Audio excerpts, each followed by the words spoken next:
बिस्मिल्लाहिर्रहमानिर्रहीम अस्सलाम वालेकुम एवरीवन।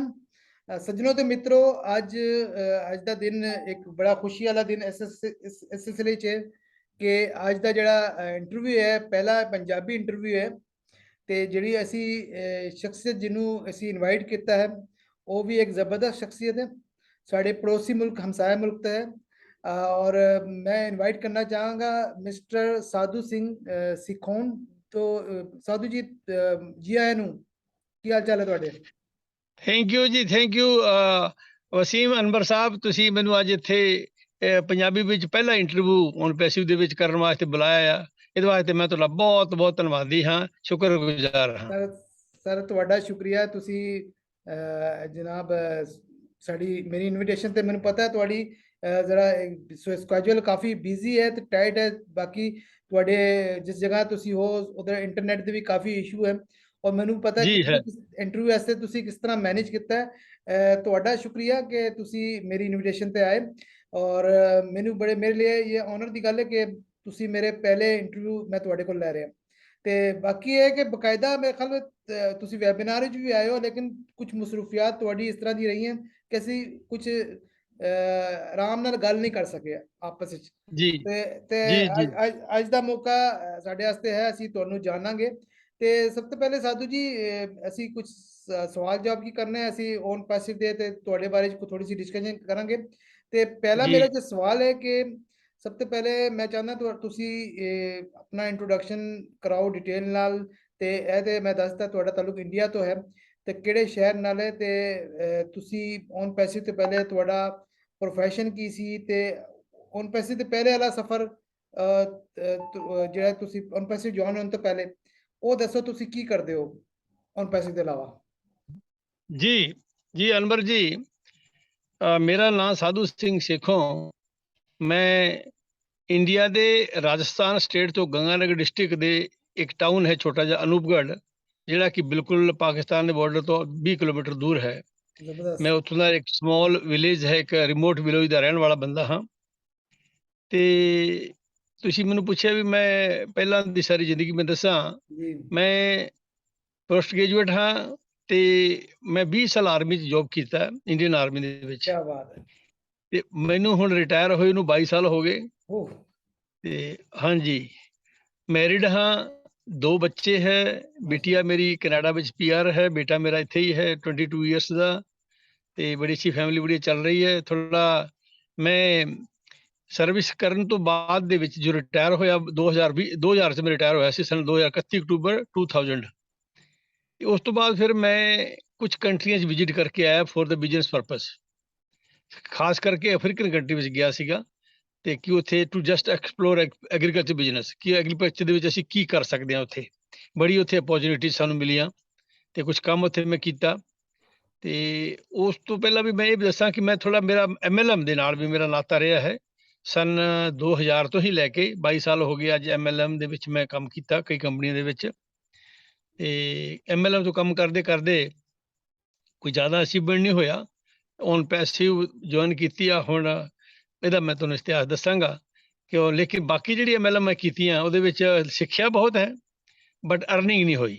ਸ਼ਾਇਦ ਉਹ ਅਰਨਿੰਗ ਜੋ ਸਿੱਖਿਆ ਸੀ, ਜੋ ਉੱਥੇ ਲਰਨਿੰਗ ਕੀਤੀ ਹੈ, ਸ਼ਾਇਦ ਉਹਨੂੰ ਆਪਾਂ ਇਨ ਕੈਸ਼ ਕਰ ਸਕੀਏ ਔਨ ਪੈਸਿਵ ਦੇ ਵਿੱਚ। ਬਿਲਕੁਲ ਜੀ, ਬਿਲਕੁਲ ਤੁਸੀਂ ਸਹੀ ਕਹਿ ਰਹੇ ਹੋ ਸਾਧੂ ਜੀ। ਐਕਚੁਅਲੀ ਇਹਦੀ ਤੁਹਾਡੇ ਫੇਲ ਹੋਣ ਦੀ ਵਜ੍ਹਾ ਵੀ ਇਹ ਰਹੀ ਹੈ ਕਿ ਉਹ ਬਿਜ਼ਨਸ ਮਾਡਲ ਇੰਨੇ ਚੰਗੇ ਨਹੀਂ ਸੀ। ਤੇ ਅਗਰ ਔਨ ਪੈਸਿਵ ਨਾਲ ਕੰਪੇਅਰ ਕੀਤਾ ਜਾਵੇ, on passive the business model ਇੰਨਾ ਸੋਹਣਾ ਹੈ ਕਿ ਉਹ तमाम ਬਿਜ਼ਨਸ ਮਾਡਲ ਦੇ ਜਿਹੜੇ ਪਿਛਲੇ ਉਹਨਾਂ ਦੀ ਨਫੀ ਕਰਦਾ ਹੈ। ਤੇ ਬਾਕੀ ਇਹ ਇਤਫਾਕ ਦੀ ਗੱਲ ਹੈ ਕਿ ਇਸ ਤੋਂ ਪਹਿਲੇ ਵੀ ਮੈਂ ਇੰਟਰਵਿਊ ਦਿੱਤੇ ਤੇ ਮੋਸਟਲੀ ਜਿਹੜੇ ਮੈਜੋਰਿਟੀ ਜਿਹੜੇ ਮੇਰੇ ਫਾਊਂਡਰਸ ਨੇ ਉਹ ਉਹਨਾਂ ਦਾ ਤਾਲੁਕ ਆਰਮੀ ਨਾਲ ਰਿਹਾ। ਮੇਰੇ ਫਾਦਰ ਆਪ 에ਅਰਫੋਰਸ ਤੋਂ ਰਿਟਾਇਰਡ ਨੇ। तो इस वेले मैं भी एक आर्मी ਦੀ ਏਰੀਆ 'ਚ ਰਹਿ ਰਿਹਾ ਤੇ ਯਾਨੀ ਕਿ ਦਾ ਰਿਲੇਸ਼ਨ ਹੈ। ਸੈਕੰਡਲੀ ਮੈਂ ਮਿਸਟਰ ਜੈਫਰੀ ਮੋਰਲੌਕ ਦਾ ਇੰਟਰਵਿਊ ਲਿੱਤਾ, ਅਗਰ ਤੁਸੀਂ ਸੁਣਿਆ ਹੋਵੇ, ਉਹ ਵੀ ਰਿਟਾਇਰਡ ਆਰਮੀ ਤੋਂ ਨੇ। और मैं सुनिया कि मिस्टर रेडफन भी आर्मी तो रिटायर्ड ने। तो काफी लोग ने, मैंने लगता है कि ऑन पैसिव ਜਿਹੜੀ ਹੈ ਜਿਹੜੀ ਫੋਰਸਿਸ ਵਾਲੇ ਉਹਨਾਂ ਨੂੰ ਜ਼ਿਆਦਾ ਸਮਝ ਆਈ ਹੈ। ਕਰੈਕਟ, ਬਿਲਕੁਲ ਸਹੀ ਹੈ। ਤੇ ਕਿਉਂਕਿ ਉਹ ਜਿਹੜੇ ਲੋਕ ਨੇ ਉਹ ਆਰਮੀ ਦੇ ਵਿੱਚ ਲੈ ਕੇ ਸਟਰਗਲ ਕਰਨਾ ਸਿੱਖ ਲੈਂਦੇ ਆ। ਬਿਲਕੁਲ ਬਿਲਕੁਲ ਐਗਜ਼ੈਕਟਲੀ ਜੀ ਐਗਜ਼ੈਕਟਲੀ ਤੇ ਜ਼ਬਰਦਸਤ। ਅੱਛਾ ਤੁਸੀਂ ਇਹ ਦੱਸੋ ਕਿ ਔਨ ਪੈਸਿਵ ਦਾ ਤੁਹਾਡਾ ਜਰਨੀ ਜਿਹੜਾ ਹੈ, ਤੁਸੀਂ ਕਿਵੇਂ ਜੁਆਇਨ ਕੀਤੀ, ਕਦੋਂ ਜੁਆਇਨ ਕੀਤੀ, ਤੇ ਤੁਸੀਂ ਇਹ ਤਾਂ ਦੱਸਿਆ ਤੁਸੀਂ MLM ਪਹਿਲੇ ਕਰਦੇ ਰਹੇ ਹੋ, ਤਾਂ ਔਨ ਪੈਸਿਵ ਤੁਹਾਨੂੰ ਇਨਵੀਟੇਸ਼ਨ ਕਿਸ ਤਰ੍ਹਾਂ ਮਿਲੀ, ਉਹ ਜਰਾ ਸਟੋਰੀ ਦੱਸੋ ਸਰ। ਤੇ ਜੀ ਦੂਸਰਾ ਇਹ ਦੇਖੋ ਕਿ ਜੀ, ਮੈਂ ਜੀ ਜੀ ਪਹਿਲੇ ਮੇਰੀ ਹਾਂਜੀ ਅਨਵਰ ਜੀ, ਮੇਰੀ ਜਿਹੜੀ on passive joining the story ਹੈ, ਉਹ ਇੱਕ ਯੂਨੀਕ ਸਟੋਰੀ ਹੈ। ਯੂਨੀਕ, ਅੱਛਾ ਕਿਸੇ ਦੇ ਵੀ ਔਨ ਪੈਸਿਵ ਦੇ 14.5 ਲੱਖ ਤੋਂ ਉੱਪਰ ਆਪਾਂ ਬੰਦੇ ਜੁਆਇਨ ਕਰ ਚੁੱਕੇ ਹਾਂ ਫਾਊਂਡਰਸ, ਉਹਨਾਂ ਦੀ ਸਟੋਰੀ ਉਹ ਜੀ ਨਹੀਂ ਜੋ ਮੇਰੀ ਹੈ। ਮੈਂ ਇਸ ਕਰਕੇ ਹੁਣ ਡਿਸਕਲੋਜ਼ ਕਰਾਂਗਾ। ਜੀ ਜੀ ਜੀ ਸ਼ੋਰ ਸ਼ੋਰ 24 ਅਪ੍ਰੈਲ 24 ਅਪ੍ਰੈਲ 2019 ਨੂੰ ਮੈਨੂੰ ਇੱਕ ਈਮੇਲ ਆਉਂਦਾ ਹੈ, ਕਿਉਂਕਿ ਮੈਂ ਇੱਕ ਇਹੋ ਜਿਹਾ ਸ਼ਖਸ ਸੀਗਾ ਇੰਡੀਆ ਦੇ ਵਿੱਚ 1998 ਚ ਮੇਰਾ ਈਮੇਲ ਬਣਾ ਲਿਆ ਸੀ ਮੈਂ, ਤੇ ਮੈਨੂੰ ਪਤਾ ਹੈ, ਮੈਨੂੰ ਲੱਗਦਾ ਵੀ ਮੇਰਾ ਈਮੇਲ ਸਾਰੇ ਦੁਨੀਆ ਨੂੰ ਪਤਾ ਹੈ। ਅੱਛਾ ਆਈ ਡੋਂਟ ਨੋ ਕਿ ਮੈਨੂੰ ਨਹੀਂ ਪਤਾ ਕਿ ਔਨ ਪੈਸਿਵ ਨੂੰ ਮੇਰਾ ਈਮੇਲ ਕਿੱਥੋਂ ਮਿਲਿਆ। ਤੇ on passive the OP admin on passive admin ਦੀ ਤਰਫੋਂ ਮੈਨੂੰ ਇੱਕ ਈਮੇਲ ਆਉਂਦਾ ਹੈ 24 ਅਪ੍ਰੈਲ 2019। ਅੱਛਾ ਮੈਂ ਉਹਦੇ ਕੰਟੈਂਟ ਪੜ੍ਹੇ, ਉਹ ਮੈਨੂੰ ਬੜੇ ਚੰਗੇ ਲੱਗੇ, ਬੜੇ, ਮੈਂ ਕਿਹਾ ਵੀ ਇਹੋ ਜਿਹਾ ਕੁਝ ਕੰਮ ਕਰਨ ਵਾਲਾ ਹੋ ਰਿਹਾ, ਕੋਈ ਕੰਪਨੀ ਆ ਰਹੀ ਹੈ, ਤਾਂ ਓਕੇ ਮੈਂ ਉਹਦਾ ਲਿੰਕ ਕਲਿੱਕ ਕਰਕੇ ਤੇ ਮੈਂ ਰਜਿਸਟਰ ਕਰ ਲਿਆ। ਰਜਿਸਟਰ ਕਰਕੇ ਮੈਂ ਪੈਸੇ ਨਹੀਂ ਦਿੱਤੇ, ਮੈਂ ਛੱਡ ਦਿੱਤਾ। ਕੁਛ ਮੇਰੀ ਮੈਮਰੀ ਕੁਛ ਇਸ ਤਰ੍ਹਾਂ ਦੀ ਹੋ ਗਈ ਹੈ, ਮੈਂ ਬਾਅਦ 'ਚ ਧਿਆਨ ਦੇਣਾ ਬੰਦ ਕਰ ਦਿੱਤਾ। ਉਹਦੇ ਈਮੇਲ ਆਉਂਦੇ ਸੀ, but I never paid any attention, ਮੈਂ ਕੋਈ ਧਿਆਨ ਦਿੱਤਾ ਨਹੀਂ। ਤੇ ਕਰਦੇ ਇਹ ਵਕਤ ਸਵਾ ਸਾਲ ਲੰਘ ਗਿਆ। ਸਵਾ ਸਾਲ ਤੋਂ ਬਾਅਦ ਅਗਰ ਸਵਾ ਸਾਲ 24 ਅਪ੍ਰੈਲ 2019 ਵਿੱਚ ਜੋੜੀਏ, ਦੈਨ ਜੁਲਾਈ 2020 ਦੀ ਗੱਲ ਹੈ। 20 ਜੁਲਾਈ 2020 ਮੇਰਾ ਇੱਕ ਫਰੈਂਡ ਸੀ ਕੈਨੇਡਾ, ਅਸੀਂ WhatsApp ਤੇ ਗੱਲਾਂ ਕਰ ਰਹੇ ਸੀਗੇ, ਫੋਨ ਲਾਇਆ, ਫੋਨ ਤੇ ਗੱਲ ਕਰ ਰਹੇ ਸੀ।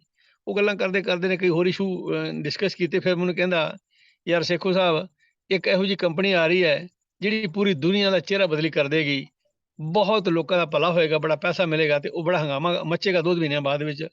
ਅਗਰ ਤੂੰ ਮੈਨੂੰ ਸੱਚਾ ਸਿੱਖ ਸਮਝਦਾ ਹੈ ਤੇ ਤੂੰ ਮੈਨੂੰ ਯਾਦ ਰੱਖੇਗਾ ਪੂਰੀ ਜ਼ਿੰਦਗੀ ਦੇ ਵਿੱਚ, ਤੂੰ ਉਹ ਬਿਜ਼ਨਸ ਜੁਆਇਨ ਕਰ ਲੈ, $97 ਫੀਸ ਲੱਗਣੀ ਹੈ। ਮੈਂ ਕਿਹਾ ਯਾਰ ਕੀ ਬਲਾ ਹੈਗੀ, ਦੱਸ ਕੀ ਹੈ ਕੀ ਉਹ ਕਹਿੰਦੇ ਤੁਸੀਂ ਮੇਰਾ WhatsApp ਚੈੱਕ ਕਰੋ। ਤਾਂ ਜਦੋਂ ਸਾਡਾ ਡਿਸਕਸ਼ਨ ਟਾਕ ਖਤਮ ਹੋਈ, ਮੈਂ ਉਹਨਾਂ ਦਾ WhatsApp ਚੈੱਕ ਕੀਤਾ, ਤੇ ਉੱਥੇ ਜਿਹੜਾ ਲਿੰਕ ਸੀ ਮੈਂ ਜਦੋਂ ਕਲਿੱਕ ਕੀਤਾ ਤੇ ਉੱਥੇ ਮੈਸੇਜ ਫਲੈਸ਼ ਹੋਇਆ ਕਿ ਯੂ ਆਰ ਆਲਰੇਡੀ ਰਜਿਸਟਰਡ, ਪੇ $97। ਮੈਂ ਮੇਰਾ ਕ੍ਰੈਡਿਟ ਕਾਰਡ ਕੱਢਿਆ ਤੇ ਮੈਂ $97 ਪੇ ਕਰ ਦਿੱਤੇ। ਤੇ ਸਿਸਟਮ ਨੇ, ਇਹ ਗੱਲ ਹੈਗੀ 20 ਜੁਲਾਈ 2020 ਦੀ, ਲੇਕਿਨ ਸਿਸਟਮ ਨੇ ਚੱਕ ਕੇ ਮੈਨੂੰ ਡੇਟ 24 ਅਪ੍ਰੈਲ 2019 ਦਿੱਤੀ ਹੈ। ਜ਼ਬਰਦਸਤ। ਇਹ ਮੇਰੀ ਜੁਆਇਨਿੰਗ ਦੀ ਸਟੋਰੀ ਸੀ। ਉਸ ਤੋਂ ਬਾਅਦ ਕੀ ਹੁੰਦਾ ਹੈ, ਮੈਂ ਫਿਰ ਐਕਟਿਵ ਨਹੀਂ ਹੁੰਦਾ, ਮੈਂ ਬੈਠਾ ਰਹਿਣਾ। 2 ਮਹੀਨੇ ਵਕਤ ਲੰਘ ਗਿਆ। ਉਸ ਤੋਂ ਬਾਅਦ ਮੈਨੂੰ ਪਤਾ ਲੱਗਦਾ ਅਕਤੂਬਰ 2020 ਦੇ ਵਿੱਚ ਕਿ ਯਾਰ ਤਾਂ ਮੀਟਿੰਗਾਂ ਹੋ ਰਹੀਆਂ all over in the world, meetings R being conducted, ਸਾਰੀਆਂ ਮੀਟਿੰਗਾਂ ਹੋ ਰਹੀਆਂ। KD ਸ਼ੁਕਲਾ ਮਸ਼ਹੂਰ ਸੀ, ਉਹਨਾਂ ਦਿਨਾਂ ਵਿੱਚ ਬੜੀ ਮੀਟਿੰਗ ਲੈਂਦਾ ਸੀ ਡੇਲੀ ਬੇਸਿਸ ਤੇ। ਉਹ ਮੈਂ ਮੀਟਿੰਗ ਅਟੈਂਡ ਕੀਤੀ, 2-4 ਮੀਟਿੰਗ ਅਟੈਂਡ ਕੀਤੀਆਂ, ਤੇ ਆਈ ਗੋਟ ਦਾ ਇਨਡੈਪਥ ਨੌਲੇਜ ਮੈਨੂੰ ਮਿਲਿਆ ਕੰਪਨੀ ਦਾ ਕਿ ਕੀ ਹੈ ਕੰਪਨੀ। ਫਿਰ ਮੈਂ ਕਿਹਾ ਹੈ ਕੁਝ ਕਰਨਾ ਚਾਹੀਦਾ। ਮੈਂ ਦਿੱਲੀ ਟਰੈਵਲਿੰਗ ਕਰ ਰਿਹਾ ਸੀ, ਤੇ ਵਾਪਸ ਜਦੋਂ ਆਇਆ ਤੇ ਬੱਸ ਦੇ ਵਿੱਚ ਮੇਰੀ ਸੀਟ ਰਿਜ਼ਰਵ ਸੀ, ਜਿਹੜੀ ਉੱਥੇ 2 ਸੀਟਾਂ ਸੀ ਇਕੱਠੀਆਂ। ਉਹਦੇ 'ਚ ਇੱਕ ਮੈਂ ਸੀ, ਇੱਕ ਬੰਦਾ ਆਰਮੀ ਦਾ, 에ਅਰਫੋਰਸ ਦਾ ਸੀ ਲੜਕਾ, ਬਿਹਾਰ ਤੋਂ, ਉਹ ਮੇਰੇ ਨਾਲ ਹੀ ਸੀਗਾ। ਉਹਨੂੰ ਮੈਂ ਕਿਹਾ, ਉਹ ਬੰਦਾ ਕੋਈ ਪਤਾ ਨਹੀਂ ਕਿੰਨਾ ਪੋਜ਼ਿਟਿਵ ਬੰਦਾ ਹੋਏਗਾ, ਉਹਨੇ ਮੈਨੂੰ ਇੱਕ ਸਵਾਲ ਨਹੀਂ ਕੀਤਾ। ਕਹਿੰਦਾ ਸਰ ਕਿਆ ਹੈ, ਮੈਂ ਉਹਨੂੰ ਲਿੰਕ ਭੇਜਦਾ। ਉਹਨੇ ਮੇਰੇ ਸਾਹਮਣੇ ਫੋਨ ਚੱਕਿਆ ਤੇ ਲਿੰਕ ਕਲਿੱਕ ਕੀਤਾ। ਕਲਿੱਕ ਕਰਕੇ ਕਹਿੰਦਾ ਅਭੀ, ਮੈਂ ਕਿਹਾ ਸਾਰੀ ਡਿਟੇਲ ਭਰ। ਉਹਨੇ ਸਾਰੀ ਡਿਟੇਲ ਭਰੀ, ਲਾਸਟ ਦੇ ਵਿੱਚ ਓਕੇ ਹੋ ਗਿਆ। ਉਹ ਜਦੋਂ ਮੈਸੇਜ ਫਲੈਸ਼ ਹੋਇਆ ਪੇ $97, ਉਹਨੇ ਆਪਦਾ ਕਾਰਡ ਕੱਢਿਆ, $97 ਪੇਮੈਂਟ ਕਰ ਦਿੱਤੇ। ਹੀ ਵਾਜ਼ ਮਾਈ ਫਸਟ ਡਾਊਨਲਾਈਨ। ਜ਼ਬਰਦਸਤ ਜ਼ਬਰਦਸਤ। ਮੇਰੀ ਫਸਟ ਡਾਊਨਲਾਈਨ ਬਣਿਆ। ਉਸ ਤੋਂ ਬਾਅਦ ਉਹਨੇ 10 ਦਿਨਾਂ ਦੇ ਵਿੱਚ ਉਸ ਇਨਸਾਨ ਨੇ 10 ਬੰਦੇ ਜੋੜ ਦਿੱਤੇ। ਅੱਛਾ ਫਿਰ ਹਾਂਜੀ, ਮੈਂ ਕਿਹਾ ਯਾਰ ਇਹ ਬੰਦਾ ਤਾਂ ਬੜਾ ਐਡਵਾਂਸ ਕੰਮ ਕਰ ਰਿਹਾ ਹੈ। ਫਿਰ ਮੈਂ ਜਾਗਿਆ, ਫਿਰ ਮੈਂ ਫਿਰ ਮੈਂ ਟੀਮ ਬਣਾਉਣੀ ਸ਼ੁਰੂ ਕੀਤੀ। ਫਿਰ ਮੈਂ ਥੋੜਾ ਸੋਚਿਆ ਵੀ ਕੁਝ ਮੈਸੇਜ ਇੱਧਰ ਲੋਕਾਂ ਨੂੰ, ਯਾਰਾਂ ਮਿੱਤਰ ਦੋਸਤਾਂ ਨਾਲ ਮੈਂ ਗੱਲ ਕੀਤੀ, ਤੇ ਉਹ ਕਰਦੇ ਫਿਰ ਸਾਡੀ ਵੀ ਟੀਮ ਬਣਦੀ ਗਈ। ਫਿਰ ਮੀਟਿੰਗਾਂ ਅਟੈਂਡ ਕਰਦੇ ਗਏ, ਸਪੈਸ਼ਲੀ ਐਸ਼ ਦੀਆਂ ਮੀਟਿੰਗਾਂ ਅਟੈਂਡ ਕੀਤੀਆਂ ਜਦੋਂ। ਫਿਰ ਉਹਦਾ ਹੋਰ ਇਨ ਡੈਪਥ ਨੌਲੇਜ ਮਿਲਿਆ ਵੀ ਕੰਪਨੀ ਕਿੰਨੀ ਵਾਸਟ ਹੈ ਤੇ ਕਿੰਨੀ ਵੱਡੀ ਹੈ, ਉਹਦਾ ਪਤਾ ਲੱਗਿਆ। ਤੇ ਇੱਕ ਅਲੱਗ ਪ੍ਰਕਾਰ ਦੀ ਫੀਲਿੰਗ ਹੋਈ ਉਹਦੀ। ਇਹ ਮੇਰੀ ਜਿਹੜੀ ਸਟੋਰੀ ਹੈ ਤੁਹਾਨੂੰ ਮੈਂ ਦੱਸੀ ਹੈ ਔਨ ਪੈਸਿਵ ਜੁਆਇਨਿੰਗ ਦੀ। ਇਹ ਤੇ ਬੜੀ ਜ਼ਬਰਦਸਤ ਸਟੋਰੀ ਹੈ ਤੇ ਯੂਨੀਕ ਸਟੋਰੀ ਹੈ। ਇਹ ਸਟੋਰੀ ਮੈਂ ਪਹਿਲੇ ਕਿਸੇ ਤੋਂ ਨਹੀਂ ਸੁਣੀ। हाँ, एक मैं और बता दूं, मेरा कोई स्पॉन्सर नहीं है, कोई मेरा स्पॉन्सर नहीं वर्ल्ड के अंदर। मेरा स्पॉन्सर ऑन पैसिव एडमिन है। ਅੱਛਾ, ਹੋ ਸਕਦਾ ਹੈ ਉਹ ਤੁਸੀਂ ਗੱਲ ਕਰ ਰਹੇ ਹੋ ਕਿਸੇ ਨੇ ਉसी उसी ऑन पैसिव एडमिन किसी ने आईडी बनाया होवे, ਇਹ ਵੀ ਤਾਂ ਹੋ ਸਕਦਾ ਨਾ ਨਹੀਂ, ਉਸ ਉਹ ਨਾਲ। ਜਿਹੜੀ ਫੋਟੋ ਮੈਨੂੰ ਭੇਜੀ ਗਈ ਹੈ, ਉਹ ਬੰਦਾ ਤਰਦਾ ਪਾਣੀ ਵਿੱਚ ਨਜ਼ਰ ਜਾ ਆ ਰਿਹਾ ਇਸ ਤਰ੍ਹਾਂ। ਉਹ ਔਨ ਪੈਸਿਵ ਦੀ ਮੈਂ ਸਾਈਡ ਤੇ ਦੇਖਿਆ ਜਾ ਕੇ, ਉਹ ਬੰਦਾ ਉੱਥੇ ਸੀਗਾ। ਤੇ ਫਿਰ ਮੈਂ ਉਹਨੂੰ I tried my best to who is my founder, ਮੈਂ ਉਹਨੂੰ ਮੇਲ ਲਿਖਿਆ, ਉਹਨੂੰ ਮੈਂ WhatsApp ਤੇ ਮੈਸੇਜ ਕੀਤਾ, ਨੋਬਡੀ ਰਿਪਲਾਈਡ ਮੀ। ਫਿਰ ਮੈਂ ਇੱਕ ਦਿਨ ਕਨਫਰਮ ਕੀਤਾ ਬੈਕ ਆਫਿਸ ਤੋਂ ਕਿ who is my sponsor, I don't know, I am trying my best to call him. ਉਹ ਕਹਿੰਦੇ ਵੀ ਤੁਹਾਡਾ ਜਿਹੜਾ ਔਨ ਪੈਸਿਵ ਦਾ ਜਿਹੜਾ ਐਡਮਿਨ ਹੈ, ਉਹ ਔਨ ਪੈਸਿਵ ਐਡਮਿਨ ਹੈ। ਫਿਰ ਉਹ ਮੈਂ ਕਿਹਾ ਕਿਆ ਓਕੇ। ਕਿਆ ਬਾਤ ਹੈ, ਹਾਂਜੀ। ਕਿਆ ਬਾਤ ਹੈ, ਜ਼ਬਰਦਸਤ ਹੋ ਗਿਆ। ਇਹ ਤਾਂ ਜ਼ਬਰਦਸਤ ਹੈ। Yes yes. ਤੇ ਬਾਕੀ ਤੁਸੀਂ ਸਹੀ ਹਾਂਜੀ। ਗੱਲ ਕਿਹਾ ਕਿ ਜਿਸ ਵੇਲੇ ਅਸੀਂ ਜੁਆਇਨ ਕੀਤਾ ਸੀ ਤੇ ਉਸ ਵੇਲੇ ਸਾਨੂੰ ਇਹਨਾਂ ਨੌਲੇਜ ਨਹੀਂ ਸੀ, ਸਿਰਫ ਇੱਕ ਪੋਜ਼ਿਟਿਵ ਵੀ ਨਹੀਂ ਸੀ, ਜਿਹੜਾ ਯਾ ਜਿਹੜੀ ਸੋਚ ਸੀ ਅਸੀਂ ਜੁਆਇਨ ਕੀਤਾ, ਚਲੋ ਲੈਟਸ ਸੀ ਵੇਖਦੇ ਕੀ ਆ। ਤੇ ਉਸ ਵੇਲੇ ਅਸੀਂ ਟੀਮ ਬਣਾਉਣ ਦਾ ਵੀ ਸੋਚਦੇ ਹੋਏ, ਲੇਕਿਨ ਇਹ ਕਿ with the passage of time ਸਾਨੂੰ ਇਹ ਪਤਾ ਚੱਲਿਆ ਕਿ ਹੁਣ ਪੈਸੇ ਇਸ ਤੋਂ ਉੱਤੇ, ਕਾਫੀ ਉੱਤੇ ਹੈ। ਇੱਥੇ ਕੋਈ ਜੀ ਬਿਲकुल ਟੀਮ ਬਿਜ਼ਨਸ बिल्कुल। ਨਹੀਂ ਹੈ, ਇੱਥੇ ਕੋਈ ਜ਼ੀਰੋ ਟੀਮ ਨਾਲ ਵੀ ਤੁਸੀਂ ਬਹੁਤ ਅੱਛਾ ਕਮਾ ਸਕਦੇ ਹੋ। ਤਾਂ ਆਈ ਥਿੰਕ ਇਹ ਜੀ ਕਨਸੈਪਟ ਪਹਿਲੇ ਕਿਸੇ ਕੰਪਨੀ ਨੇ, ਤੁਸੀਂ ਪਹਿਲੇ ਐਮਐਲਐਮ ਕਰਦੇ ਰਹੇ ਹੋ, ਤੁਹਾਨੂੰ ਬਿਹਤਰ ਪਤਾ ਹੈ ਕਿ ਇਹ ਪਹਿਲੇ ਜੇ ਬਿਜ਼ਨਸ ਮਾਡਲ ਇਸੇ ਵਜ੍ਹਾ ਤੇ ਨਾਕਾਮ ਹੋਏ ਨੇ, ਫੇਲ ਹੋਏ ਨੇ ਕਿ ਉਧਰ ਦੇ, बिल्कुल। ਕਿਉਂਕਿ ਲੋਕੀ ਹਰ ਬੰਦਾ ਇੰਨੀ ਮਿਹਨਤ ਨਹੀਂ ਕਰ ਸਕਦਾ ਲੋਕਾਂ ਨੂੰ ਜੁਆਇਨ ਕਰਾਉਣ ਵਾਸਤੇ, ਤੇ ਔਨ ਪੈਸਿਵ ਨੇ करेक्ट। ਕੰਮ ਆਸਾਨ करता। ਬਿਲਕੁਲ ਸਹੀ ਹੈ। बिल्कुल जी बिल्कुल। ਅੱਛਾ ਸਾਧੂ ਜੀ, ਇਹ ਦੱਸੋ ਕਿ ਔਨ ਪੈਸੇ ਜਦੋਂ ਤੁਸੀਂ ਜੁਆਇਨ ਕੀਤਾ ਉਹ ਸਟੋਰੀ ਦੱਸੀ, ਲੇਕਿਨ ਹੁਣ 2022 ਆ ਗਿਆ, जी ਉਦੋਂ ਤੋਂ ਲੈ ਕੇ ਉਦੋਂ ਤੱਕ ਤੁਸੀਂ ਔਨ ਪੈਸੇ ਵਿੱਚ ਤੁਹਾਡੀ ਜ਼ਿੰਦਗੀ 'ਚ ਕੀ ਇੰਪੈਕਟ ਪਾਇਆ ਹੈ? ਤੁਸੀਂ ਆਪਣੀ ਪਰਸਨਲ ਤੇ ਪ੍ਰੋਫੈਸ਼ਨਲ ਲਾਈਫ ਵਿੱਚ ਕੀ ਚੇਂਜਿੰਗ ਫੀਲ ਕਰਦੇ ਹੋ? ਤੁਸੀਂ ਹੁਣ ਕਿਸ ਨਜ਼ਰ ਤੋਂ ਔਨ ਪੈਸੇ ਨੂੰ ਦੇਖਦੇ ਹੋ? या वेरी इंपॉर्टेंट क्वेश्चन। बहुत चंगा क्वेश्चन पूछा तुसी। ਹਮ, ਇਹਦਾ ਤਾਂ ਆਨਸਰ ਅਗਰ ਜੇ ਮੈਂ ਦੇਣਾ ਚਾਹਾਂ ਤੇ I can keep speaking on this for a longer period of time. ਕਾਫੀ ਲੰਮਾ ਬੋਲ ਸਕਦੇ ਹਾਂ, ਕਿਉਂਕਿ ਮੈਂ ਇੱਕ ਗੱਲ ਕਹਾਂ ਕਿ ਐਸ਼ ਨੇ ਜਦੋਂ ਇਹ ਬਿਜ਼ਨਸ 2018 में ਸ਼ੁਰੂ ਕੀਤਾ ਸੀ, ਤਾਂ ਆਪਾਂ ਨੂੰ ਤਾਂ ਖੈਰ ਬਾਅਦ ਪਤਾ ਲੱਗਿਆ, ਲੇਕਿਨ ਹੁਣ ਆਪਾਂ ਸਾਰੀ ਸਟੋਰੀ ਜਾਣਦੇ ਹਾਂ। ਜੀ ਤਾਂ ਐਸ਼ ਨੂੰ ਵੀ ਨਹੀਂ ਸੀ ਪਤਾ ਕਿ ਔਨ ਪੈਸਿਵ ਇਹੋ ਜਿਹੀ ਹੋ ਜਾਏਗੀ, ਇੰਨੀ ਵੱਡੀ ਹੋ ਜਾਏਗੀ, ਐਗਜ਼ੈਕਟਲੀ। ਮੈਨੂੰ ਇੰਨਾ ਕੁਝ ਕਰਨਾ ਪਏਗਾ। ਯੈਸ, ਉਹ ਜਿਸ ਚਾਲ ਨਾਲ ਚੱਲਿਆ, ਜਦੋਂ ਉਹਨੇ ਦੇਖਿਆ ਹੰਗਾਮਾ ਹੋਇਆ, ਸਭ ਤੋਂ ਵੱਡਾ ਹੰਗਾਮਾ 2020 ਦੇ ਵਿੱਚ ਹੋਇਆ, ਜੀ 21 ਦੇ ਵਿੱਚ, ਸੌਰੀ ਜੀ 2021 ਦੇ ਵਿੱਚ 7-8 ਲੱਖ ਲੋਕ ਜੁਆਇਨ ਕੀਤੇ। ਤਾਂ ਉਹਦਾ ਜਿਹੜਾ ਵਿਜ਼ਨ ਸੀ ਉਹ ਬ੍ਰੋਡਨ ਹੁੰਦਾ ਗਿਆ, ਵੱਡਾ ਹੁੰਦਾ ਗਿਆ, ਹੋਰ ਵੱਡਾ ਹੁੰਦਾ ਗਿਆ।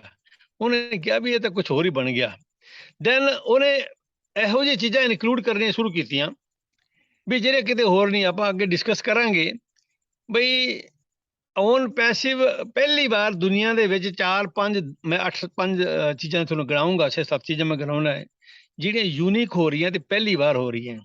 ਪਹਿਲੀ ਗੱਲ ਦੇ ਵਿੱਚ ਨੰਬਰ 1, ਇਤਿਹਾਸ ਦੇ ਵਿੱਚ ਪਹਿਲੀ ਵਾਰ ਇਹ ਹੋ ਰਿਹਾ ਹੈ ਵੀ ਕੋਈ ਕੰਪਨੀ ਕਾਰਪੋਰੇਟ ਵਰਲਡ ਦੇ ਵਿੱਚ ਆ ਰਹੀ ਹੈ, ਲਾਂਚ ਹੋ ਰਹੀ ਹੈ, ਲੇਕਿਨ 14 ਲੱਖ ਤੋਂ ਜ਼ਿਆਦਾ ਕਸਟਮਰ ਨੇ।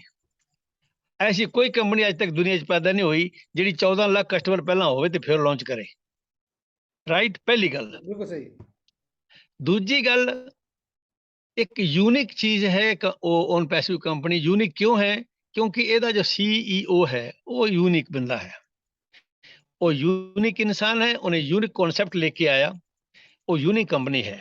ਇਹਦੇ ਨਾਲ ਦਾ ਹੋਰ ਕੋਈ ਹੋਰ ਇਸਲਾ ਅਨਪੈਰਲਲਡ ਰਹੇਗੀ, ਜਿੰਨਾ ਚਿਰ ਔਨ ਪੈਸਿਵ ਰਹੇਗੀ ਇਹ ਅਨਪੈਰਲਲ ਰਹੇਗੀ।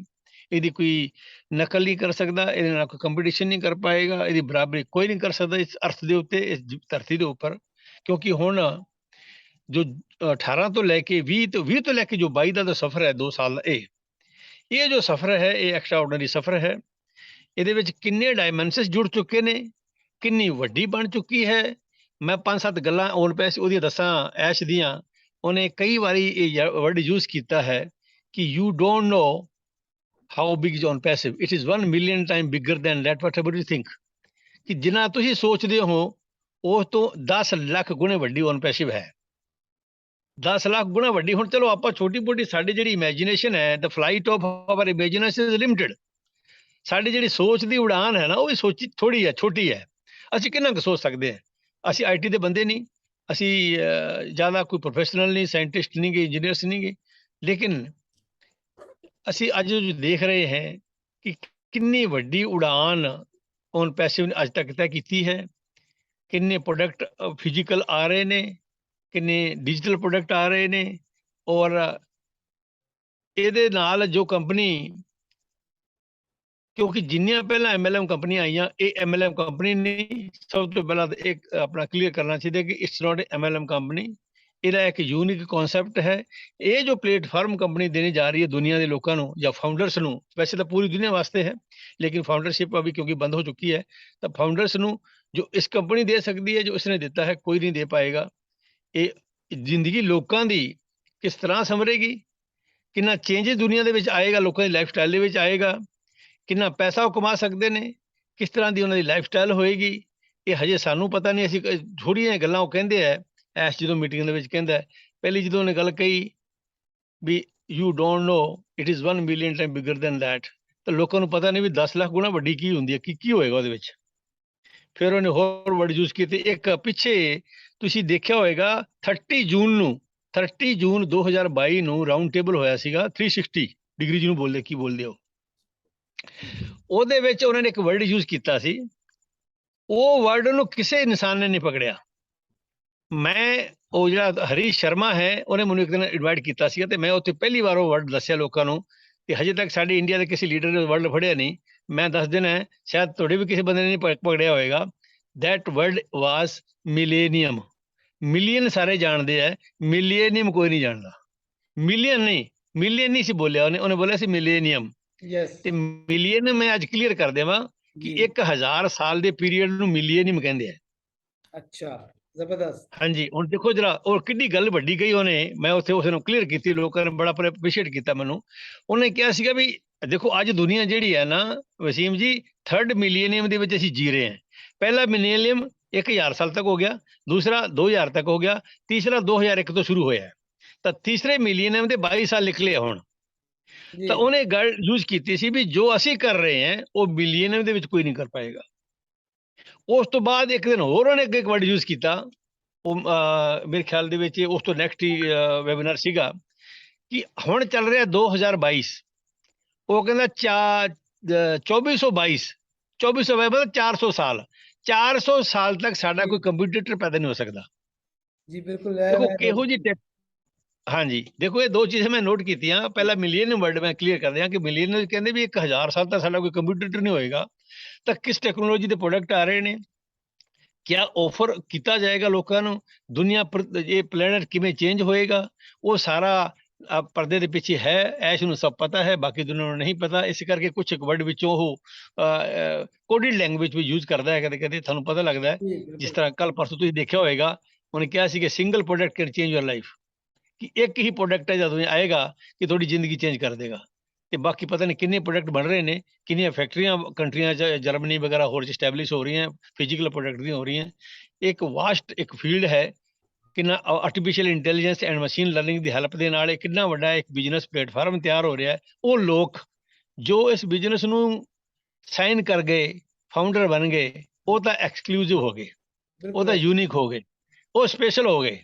ਉਹਨਾਂ ਦਾ ਕੋਈ ਕੰਪੀਟੀਸ਼ਨ ਨਹੀਂ, ਉਹਨਾਂ ਦੇ ਬਰਾਬਰੀ ਕੋਈ ਨਹੀਂ ਕਰ ਸਕੇਗਾ। ਹਾਂ, ਹੁਣ ਆਪਾਂ ਨੂੰ ਪਤਾ ਫਾਊਂਡਰਸ਼ਿਪ ਕਲੋਜ਼ ਹੈ, ਤੇ ਹੁਣ ਇੱਕ ਆਪਸ਼ਨ ਬਚੇ ਸਾਡੇ ਕੋਲ, ਦੋ ਲੋਕਾਂ ਦੇ ਕੋਲ, ਜਾਂ ਤਾਂ ਕਸਟਮਰ ਬਣ ਜਾਓ ਜਾਂ ਰੀਸੈਲਰ ਬਣ ਜਾਓ।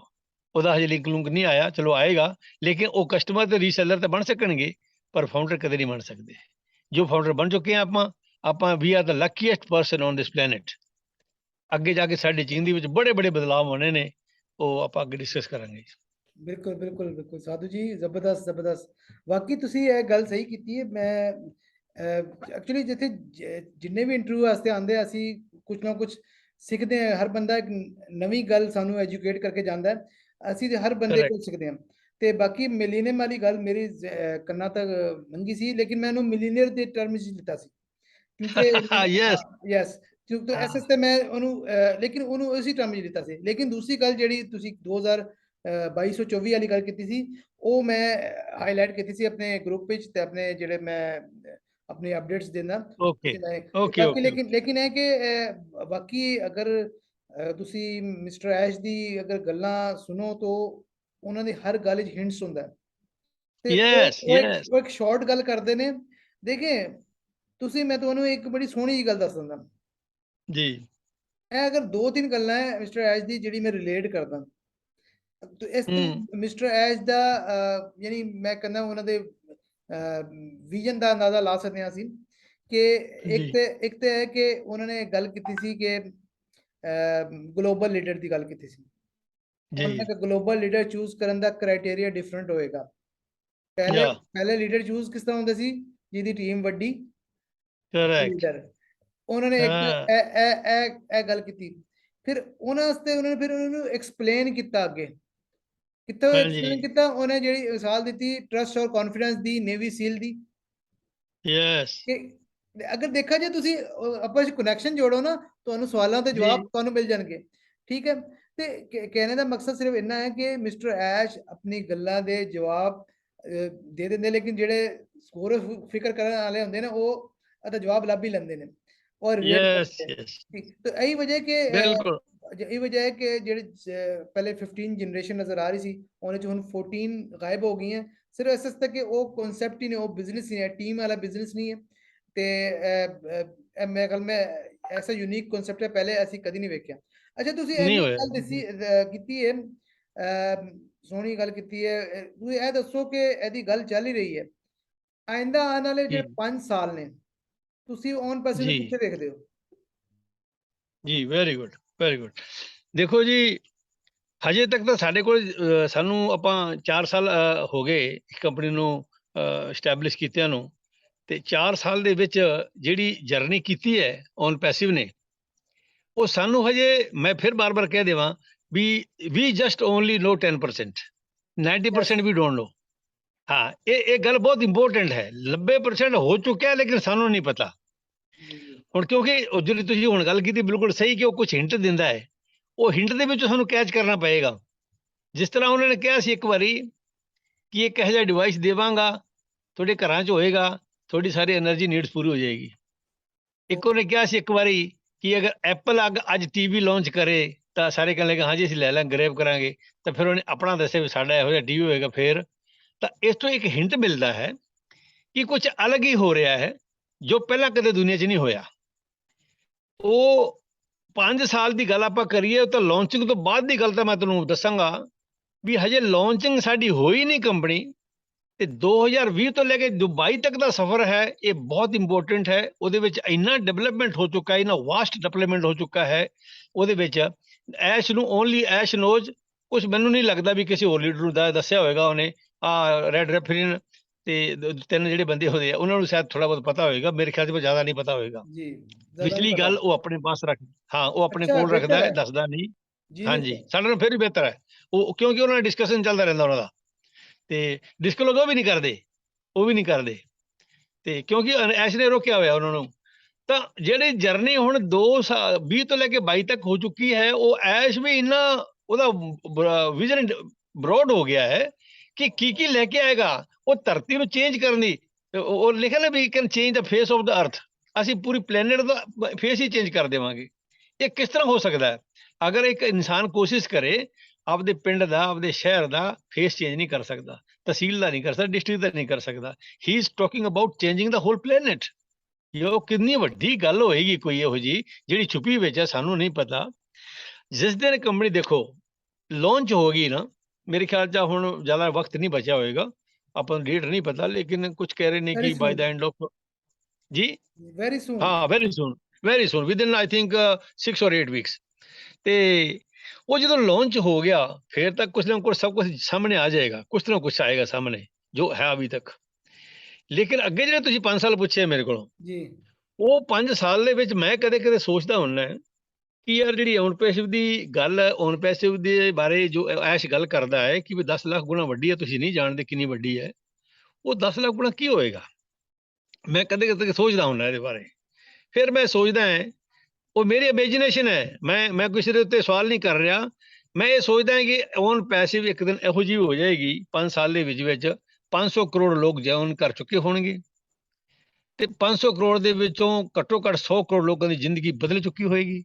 ਨੰਬਰ 2 ਤੇ ਇਹੋ ਜਿਹੇ ਪ੍ਰੋਡਕਟ ਸਾਡੇ ਕੋਲ ਆ ਚੁੱਕੇ ਹੋਣਗੇ ਜਿਹੜਾ ਦੁਨੀਆ ਵਿੱਚ ਨਹੀਂ ਹੈ। ਕਿੰਨੇ ਲੋਕਾਂ ਦੀ ਫਾਈਨੈਂਸ਼ੀਅਲ ਫਰੀडम ਮਿਲ ਚੁੱਕੀ ਹੋਏਗੀ। ਉਹ ਲੋਕ ਜਿਨ੍ਹਾਂ ਨੇ ਕਦੇ ਪੈਸਾ ਦੇਖਿਆ ਨਹੀਂ, ਛੋਟੇ ਵੱਡੇ ਆਪਣੇ ਬੱਚੇ ਸਕੂਲਾਂ 'ਚ ਪੜ੍ਹਾਏ ਹੈ, ਜਾਂ ਵਿਚਾਰਿਆਂ ਨੇ ਖੇਤੀ ਕੀਤੀ ਹੈ, ਜਾਂ ਰੇਹੜੀ ਚਲੇ, ਜਾਂ ਕੁਛ ਐਸਾ ਕੰਮ ਕੀਤਾ ਛੋਟੀ ਮੋਟੀ ਪੜ੍ਹਾਈ ਕਰਕੇ, ਲੇਕਿਨ ਉਹ ਲੋਕ ਵੀ within 1 year after launching of the business, within 1 year financial freedom achieve ਕਰਨਗੇ।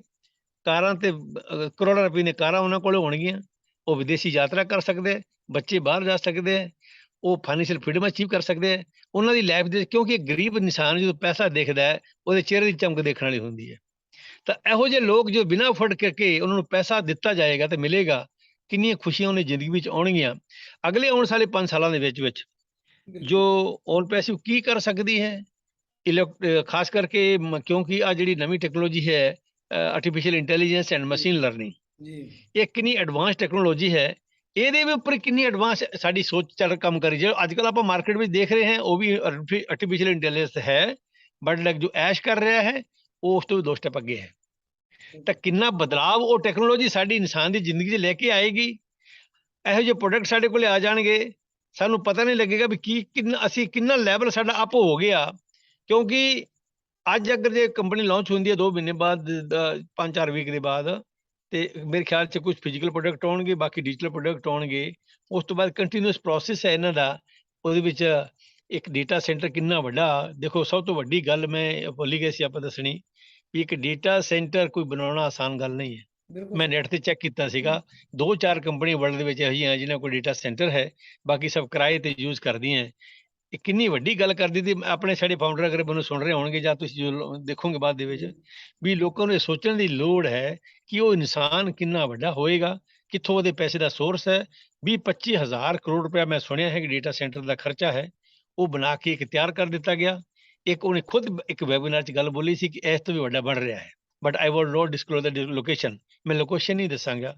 ਤਾਂ ਇੰਨੇ ਵੱਡੇ ਡੇਟਾ ਸੈਂਟਰ ਬਣ ਰਹੇ ਨੇ, ਕਿੰਨੇ ਸਾਇੰਟਿਸਟ ਨਾਲ, ਇੰਜੀਨੀਅਰਸ ਨਾਲ ਔਰ ਇਨੋਵੇਟਰਸ ਦੇ ਨਾਲ ਉਹਨਾਂ ਦਾ ਸਮਝੌਤਾ ਹੋ ਕੇ ਉਹ ਗੱਲ ਹੋ ਰਹੀ ਹੈ, ਉਹ ਪ੍ਰੋਡਕਟ ਦੇ ਵਾਸਤੇ ਡਿਜ਼ਾਈਨਿੰਗ ਬਣ ਰਹੀ ਹੈ, ਫੈਕਟਰੀਆਂ ਐਸਟੈਬਲਿਸ਼ ਹੋ ਰਹੀਆਂ ਨੇ। ਕਿੰਨਾ 5 ਸਾਲ ਦੇ ਵਿੱਚ ਸਾਡੀ ਜ਼ਿੰਦਗੀ 'ਚ ਬਦਲਾਅ ਆ ਚੁੱਕਾ ਹੋਏਗਾ, ਪੂਰੀ ਦੁਨੀਆ ਦੇ ਅਰਥ। ਮੈਂ ਕਹਿੰਦਾ ਹੈ ਵੀ ਆਉਣ ਵਾਲੇ 5 ਸਾਲਾਂ ਦੇ ਵਿੱਚ ਇਸ ਧਰਤੀ ਦਾ ਜੋ ਇਕਨੋਮਿਕ ਫੇਸ ਹੈ, ਜੋ ਆਰਥਿਕ ਹਾਲਾਤ ਨੇ, ਉਹ ਬਹੁਤ ਬਦਲਾਅ ਆ ਚੁੱਕਿਆ ਹੋਏਗਾ। ਲੱਖਾਂ ਕਰੋੜਾਂ ਲੋਕ ਕਰੋੜਪਤੀ ਬਣ ਜਾਣਗੇ, ਉਹਨਾਂ ਦੀ ਜ਼ਿੰਦਗੀ 'ਚ ਬੜਾ ਸੁਧਾਰ ਹੋ ਚੁੱਕਿਆ ਹੋਏਗਾ। ਇਹੋ ਜਿਹੇ ਪ੍ਰੋਡਕਟ ਯੂਜ਼ ਕਰ ਰਹੇ ਹੋਣਗੇ, ਕਦੇ ਕਿਸੇ ਨੇ ਕੀਤੇ ਨਹੀਂ। ਕੋਈ ਵੀ ਕੰਪਨੀ ਇਸ ਦਾ ਤੋੜ ਨਹੀਂ ਕਰ ਸਕਦੀ, ਅਨਪੈਰਲਲ ਰਹੇਗੀ। ਆਉਣ ਵਾਲੇ ਕਈ ਸਾਲਾਂ ਤੱਕ ਇਹ ਕੰਪਨੀ ਅਨਪੈਰਲਲ ਰਹੇਗੀ, ਕਿਉਂਕਿ ਜੋ ਇਹਦੀ ਐਸ ਦੀ ਸੋਚ ਹੈ ਉਹ ਕਿਸੇ ਦੀ ਸੋਚ ਨਹੀਂ। ਜੋ ਟੈਕਨੋਲੋਜੀ ਐਸ ਯੂਜ਼ ਕਰ ਰਿਹਾ ਹੈ ਉਹ ਹਜੇ ਕਿਸੇ ਨੇ ਕੀਤੀ ਨਹੀਂ, ਐਡਵਾਂਸ ਫਾਰਮੂਲੇ ਯੂਜ਼ ਕਰ ਰਿਹਾ। ਤਾਂ ਜ਼ਿੰਦਗੀ ਵਿੱਚ ਕਿੰਨਾ ਬਦਲਾਅ 5 ਸਾਲ ਦੇ ਵਿੱਚ ਆਏਗਾ, ਅਸੀਂ ਉਹਨੂੰ ਐਗਜ਼ੈਕਟ ਨਹੀਂ ਦੱਸ ਸਕਦੇ, ਲੇਕਿਨ ਮੈਂ ਸੋਚ ਰਿਹਾ ਕਿ ਬਹੁਤ ਵੱਡਾ ਬਦਲਾਅ ਆ ਚੁੱਕਿਆ ਹੋਏਗਾ। ਇੱਕ ਪੇਂਡੂ ਜੋ ਬੰਦੇ ਪਿੰਡ ਵਿੱਚ ਵੀ ਰਹਿੰਦੇ, ਅਗਰ ਜੋ ਫਾਊਂਡਰ ਬਣੇ ਨੇ, ਤਾਂ ਉਹ ਵੀ ਵੱਡੇ ਸ਼ਹਿਰੀ ਜਾ ਕੇ ਬਣ ਸਕਦੇ ਨੇ। ਉਹ ਆਪਦੀ ਸਾਰੀ ਜੋ ਫਾਈਨੈਂਸ਼ੀਅਲ ਜ਼ਰੂਰਤਾਂ ਉਹ ਪੂਰੀ ਕਰ ਸਕਣਗੇ, ਜਿੰਨੇ ਡ੍ਰੀਮਸ ਉਹਨਾਂ ਦੇ ਉਹ ਫੁੱਲਫਿਲ ਕਰ ਸਕਣਗੇ। ਜੋ ਕੁਝ ਵੀ ਕਰਨਾ ਉਹ ਕਰ ਸਕਣਗੇ। ਜਿੱਥੇ ਆਪਦੇ ਬੱਚੇ ਪੜ੍ਹਾਉਣੇ ਹੈ, ਖੁਦ ਜਾ ਕੇ ਸ਼ਹਿਰ ਕਰਨਾ ਹੈ, ਗੱਡੀ ਖਰੀਦਣੀ ਹੈ, ਬੰਗਲਾ ਲੈਣਾ ਹੈ, ਵਟਐਵਰ ਪ੍ਰੋਪਰਟੀ, ਇਹ ਤਾਂ ਬਹੁਤ ਛੋਟੀ ਚੀਜ਼ ਹੈ। ਜਿਸ ਤਰ੍ਹਾਂ ਇੱਕ ਥੋੜੇ ਦਿਨ ਪਹਿਲਾਂ ਦੀ ਗੱਲ, ਹਾਂ ਇੱਕ ਮੈਂ ਦੱਸਾਂ, ਮਾਈਕਲ ਵਿਲੀਅਮ ਤੁਸੀਂ ਦੇਖਿਆ ਹੋਏਗਾ ਥੋੜੇ 10 ਦਿਨ ਪਹਿਲਾਂ, ਉਹਨਾਂ ਦੀ ਬੈਕ ਆਫਿਸ 'ਚ ਇੱਕ ਪੋਸਟ ਆਈ ਸੀ, ਉਹਦੇ 'ਚ ਲਿਖਿਆ ਸੀ, ਫਸਟ ਲਾਈਨ ਸੀਗੀ, financial tsunami is going to hit your bank account. ਜੀ ਬਿਲਕੁਲ। ਫਾਈਨੈਂਸ਼ੀਅਲ ਸੁਨਾਮੀ ਲੋਕਾਂ ਨੂੰ ਕੀ ਪਤਾ ਹੀ ਨਹੀਂ ਉਹ ਕੀ ਵਰਡ ਉਹਦਾ। ਉਹ ਕਹਿੰਦਾ ਵੀ ਤੁਸੀਂ ਜਿਸ ਤਰ੍ਹਾਂ ਸੁਨਾਮੀ ਆ ਜਾਂਦੀ ਹੈ ਪਾਣੀ ਵਿੱਚ, ਤੇ ਉੱਥੇ ਜਿਹੜੇ ਕਿਨਾਰੇ ਦੇ ਆਸੇ-ਪਾਸੇ ਲੋਕ ਰਹਿੰਦੇ ਆ, ਬੜਾ ਨੁਕਸਾਨ ਹੋ ਜਾਂਦਾ, ਉਹਨੂੰ ਸੰਭਾਲ ਨਹੀਂ ਸਕਦੇ। ਉਹ ਜਿਹੜਾ ਕੀ ਹੋ ਗਿਆ ਸਾਨੂੰ ਪਤਾ ਨਹੀਂ, ਕਿਉਂਕਿ ਇੱਕ ਅਨਪ੍ਰੈਸੀਡੈਂਟਡ ਚੀਜ਼ ਹੋ ਜਾਂਦੀ ਹੈ, ਉਹਨੂੰ ਕੰਟਰੋਲ ਕਰਨਾ ਮੁਸ਼ਕਲ ਹੋ ਜਾਂਦਾ। ਹਾਂ, ਯੈਸ, ਉਹ ਤੂਫਾਨ ਪੈਸਿਆਂ ਵਾਲਾ ਤੁਹਾਡੇ ਅਕਾਊਂਟ 'ਚ ਆਏਗਾ। ਜਦੋਂ ਉਹ ਤੂਫਾਨ ਆਏਗਾ ਤੁਸੀਂ ਸੰਭਾਲੋ ਕਿਸ ਤਰ੍ਹਾਂ। ਉਹ ਸਹੀ ਬੋਲਿਆ ਉਹਨੇ ਕਿ financial tsunami will going to hit your bank account. ਤਾਂ ਬੜਾ ਕੁਝ ਹੋਏਗਾ 5 ਸਾਲਾਂ ਵਿੱਚ ਜੀ। ਜ਼ਬਰਦਸਤ ਸਾਧੂ ਜੀ। ਔਰ ਤੁਸੀਂ ਸਹੀ ਕਹਿ ਰਹੇ ਹੋ। ਜਿਹੜੀ ਐਸ਼ ਨੇ ਇੱਕ ਗੱਲ ਕਰਤੀ, ਜਿਹੜੀ recent updates, OMV, over market value. ਜਦੋਂ ਦੇਖੋ ਇਹ ਜਦੋਂ ਓਵਰ ਮਾਰਕੀਟ ਵੈਲਿਊ ਪ੍ਰੋਡਕਟਸ ਮਿਲਣਗੇ ਲੋਕਾਂ ਨੂੰ, ਲੋਕੀ ਤੇ ਨਸ ਕੇ ਆਣਗੇ, ਠੀਕ ਹੈ।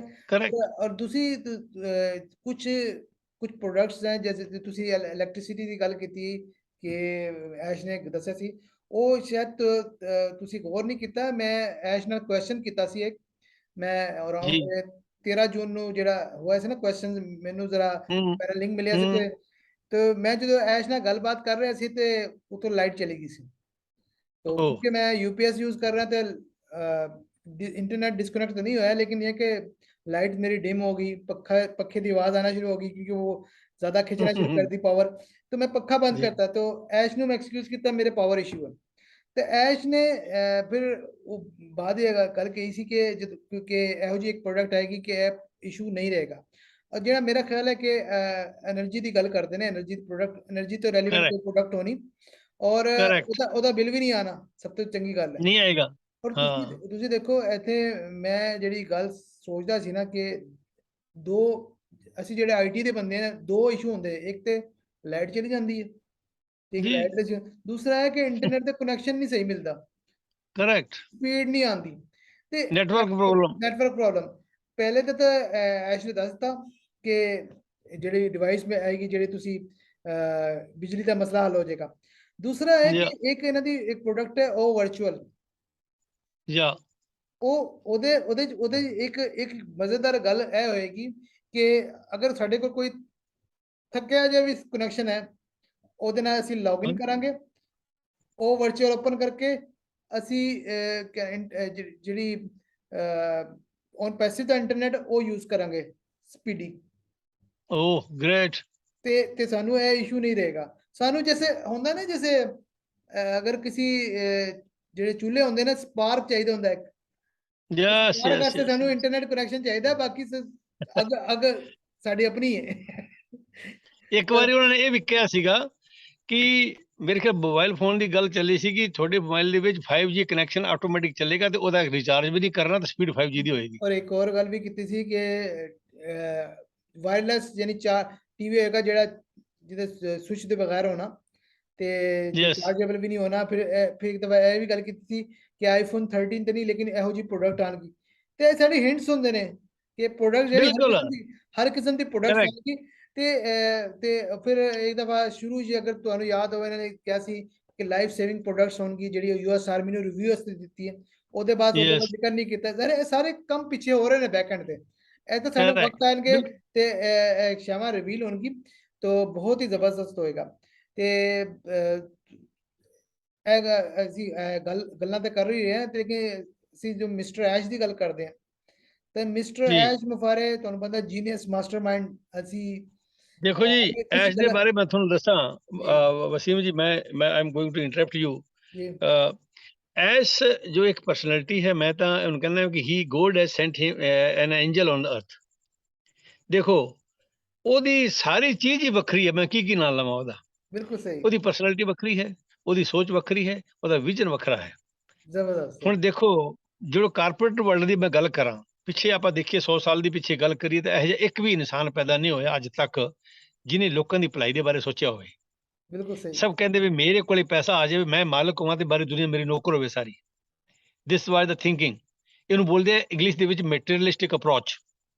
ਉਸ ਮੈਟੀਰੀਅਲਿਸਟਿਕ ਅਪਰੋਚ ਦਾ ਇਹ ਨਤੀਜਾ ਹੋਇਆ ਕਿ ਖਾਸ ਕਰਕੇ ਜਿਹੜਾ ਗਲਫ ਕੰਟਰੀਜ਼ ਨੇ, ਉੱਥੇ ਸਾਰਾ ਪੈਸਾ 10% ਲੋਕਾਂ ਵਿੱਚ ਇਕੱਠਾ ਹੋ ਗਿਆ ਤੇ ਬਾਕੀ 90% ਪੈਸਾ ਲੋਕਾਂ ਕੋਲ 10% ਪੈਸਾ ਵੀ ਨਹੀਂ ਹੈ।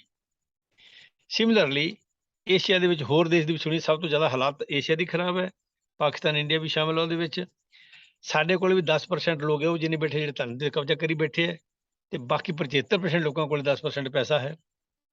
ਤਾਂ ਇਹ ਜਿਹੜੀ ਇਕੁਐਲਿਟੀ ਆਫ ਵੈਲਥ ਹੈ, ਵੈਲਥ ਡਿਸਟ੍ਰੀਬਿਊਸ਼ਨ ਦੀ ਗੱਲ ਕੀਤੀ, ਮੈਂ ਇੱਥੇ ਉਹਨੂੰ ਲੈ ਕੇ ਆਉਣਾ ਹੈ ਵੀ ਉਹਨੇ ਇੱਕ ਦਿਨ ਇਹ ਸੋਚਿਆ ਹੈ ਮਾਈਂਡ ਦੇ ਵਿੱਚ ਕਿ ਇੱਕ ਦਿਨ ਆਏਗਾ, ਸ਼ਾਇਦ ਹੋ ਸਕਦਾ 15-20 ਸਾਲ ਬਾਅਦ ਆ ਜਾਏ, ਕਿ ਸ਼ਾਇਦ ਬਹੁਤ ਹੱਦ ਤੱਕ ਟੂ ਏ ਗ੍ਰੇਟ ਐਕਸਟੈਂਟ ਇਹ ਫਾਈਨੈਂਸ਼ੀਅਲ ਇਨਇਕੁਐਲਿਟੀ ਖਤਮ ਹੋ ਚੁੱਕੀ ਹੋਏਗੀ। ਇਕੁਐਲਿਟੀ ਲੈ ਕੇ ਆ ਜਾਏਗਾ ਉਹ ਇਨਸਾਨ। ਕਿਉਂ ਲੈ ਕੇ ਆਏਗਾ?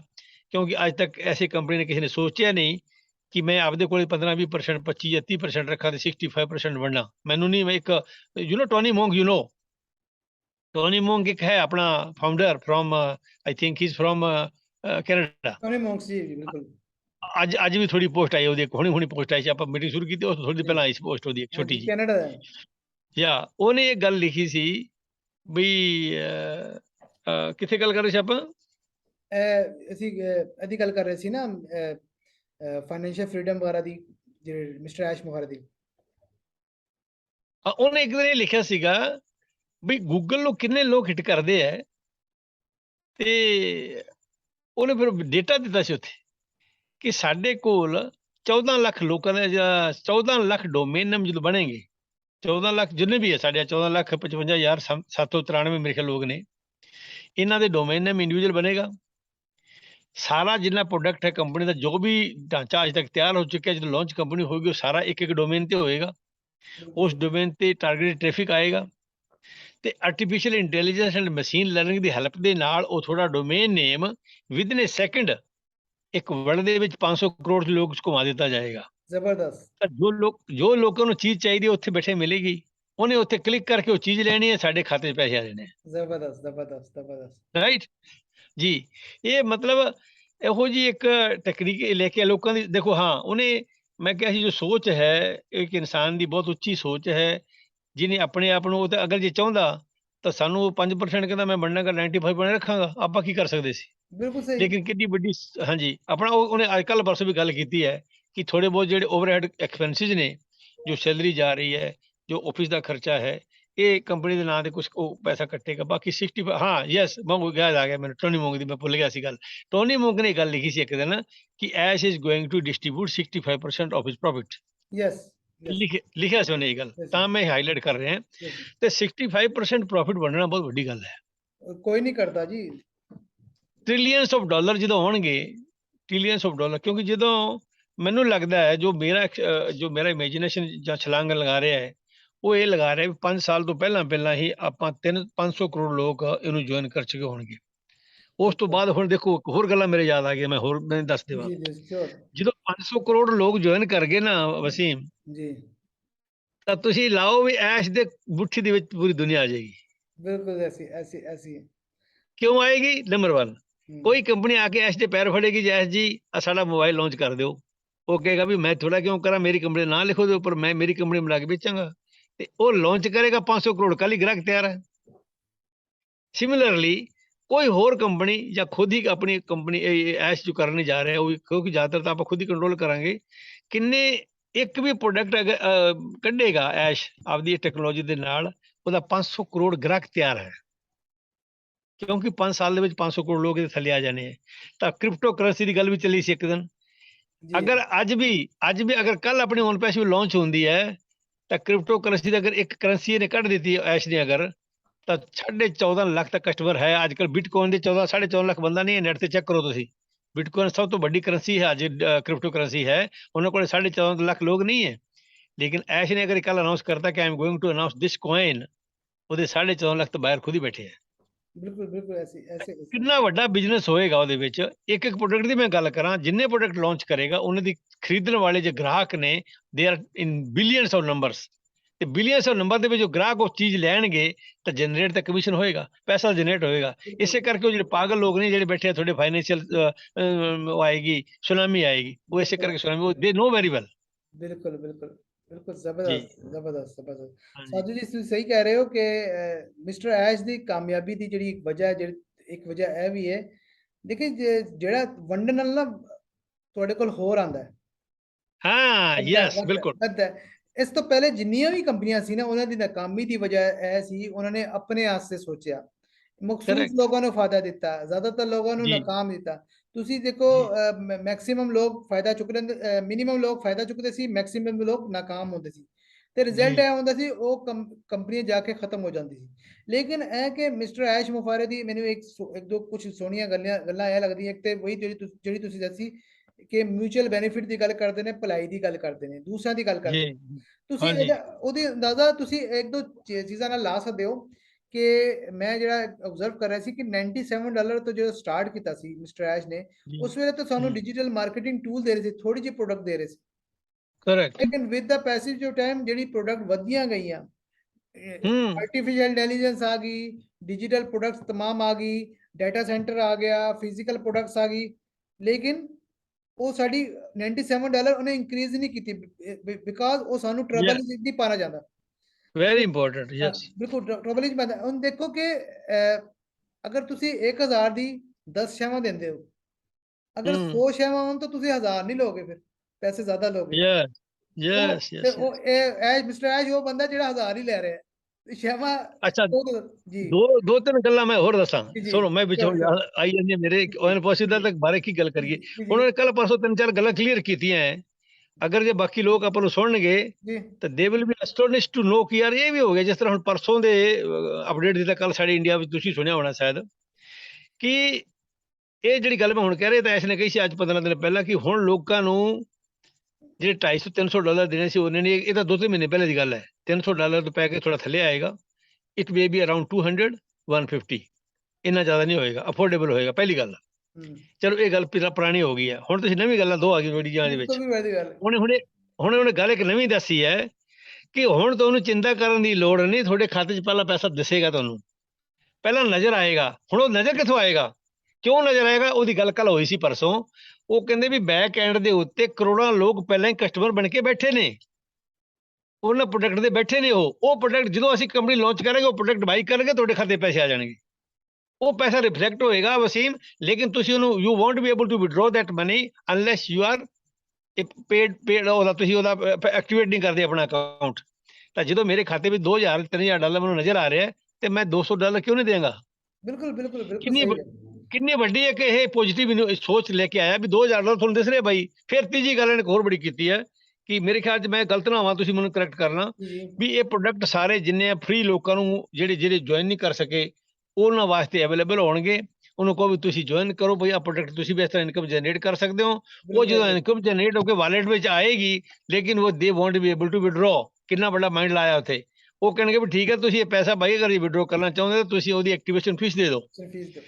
ਉਹ ਐਕਟੀਵੇਸ਼ਨ ਫੀਸ ਦੇਣਗੇ, ਉਹਦਾ ਪੈਸਾ ਵਾਲੇਟ ਵਾਲਾ ਵਿਡਰੋ ਕਰ ਸਕਦੇ। ਕਿੰਨੀ ਵੱਡੀ ਇੱਕ ਸੋਚ ਲੈ ਕੇ ਉਹ ਇਨਸਾਨ ਕਰੇ ਕਿ ਆਪਾਂ ਉਹਨਾਂ ਨੂੰ ਫ੍ਰੀ ਦੇਵਾਂਗੇ, ਯੂਜ਼ ਕਰ ਸਕਦੇ ਨੇ, ਕਿ ਉਹਨੂੰ ਪਤਾ ਵੀ ਫ੍ਰੀ ਦੇਵਾਂਗੇ ਤਾਂ ਲੋਕ ਆਉਣਗੇ ਜੋ ਪੈਸਾ ਦੇਖਣਗੇ ਤਾਂ ਸਾਡੇ ਐਕਟਿਵ ਮੈਂਬਰ ਬਣਨਗੇ।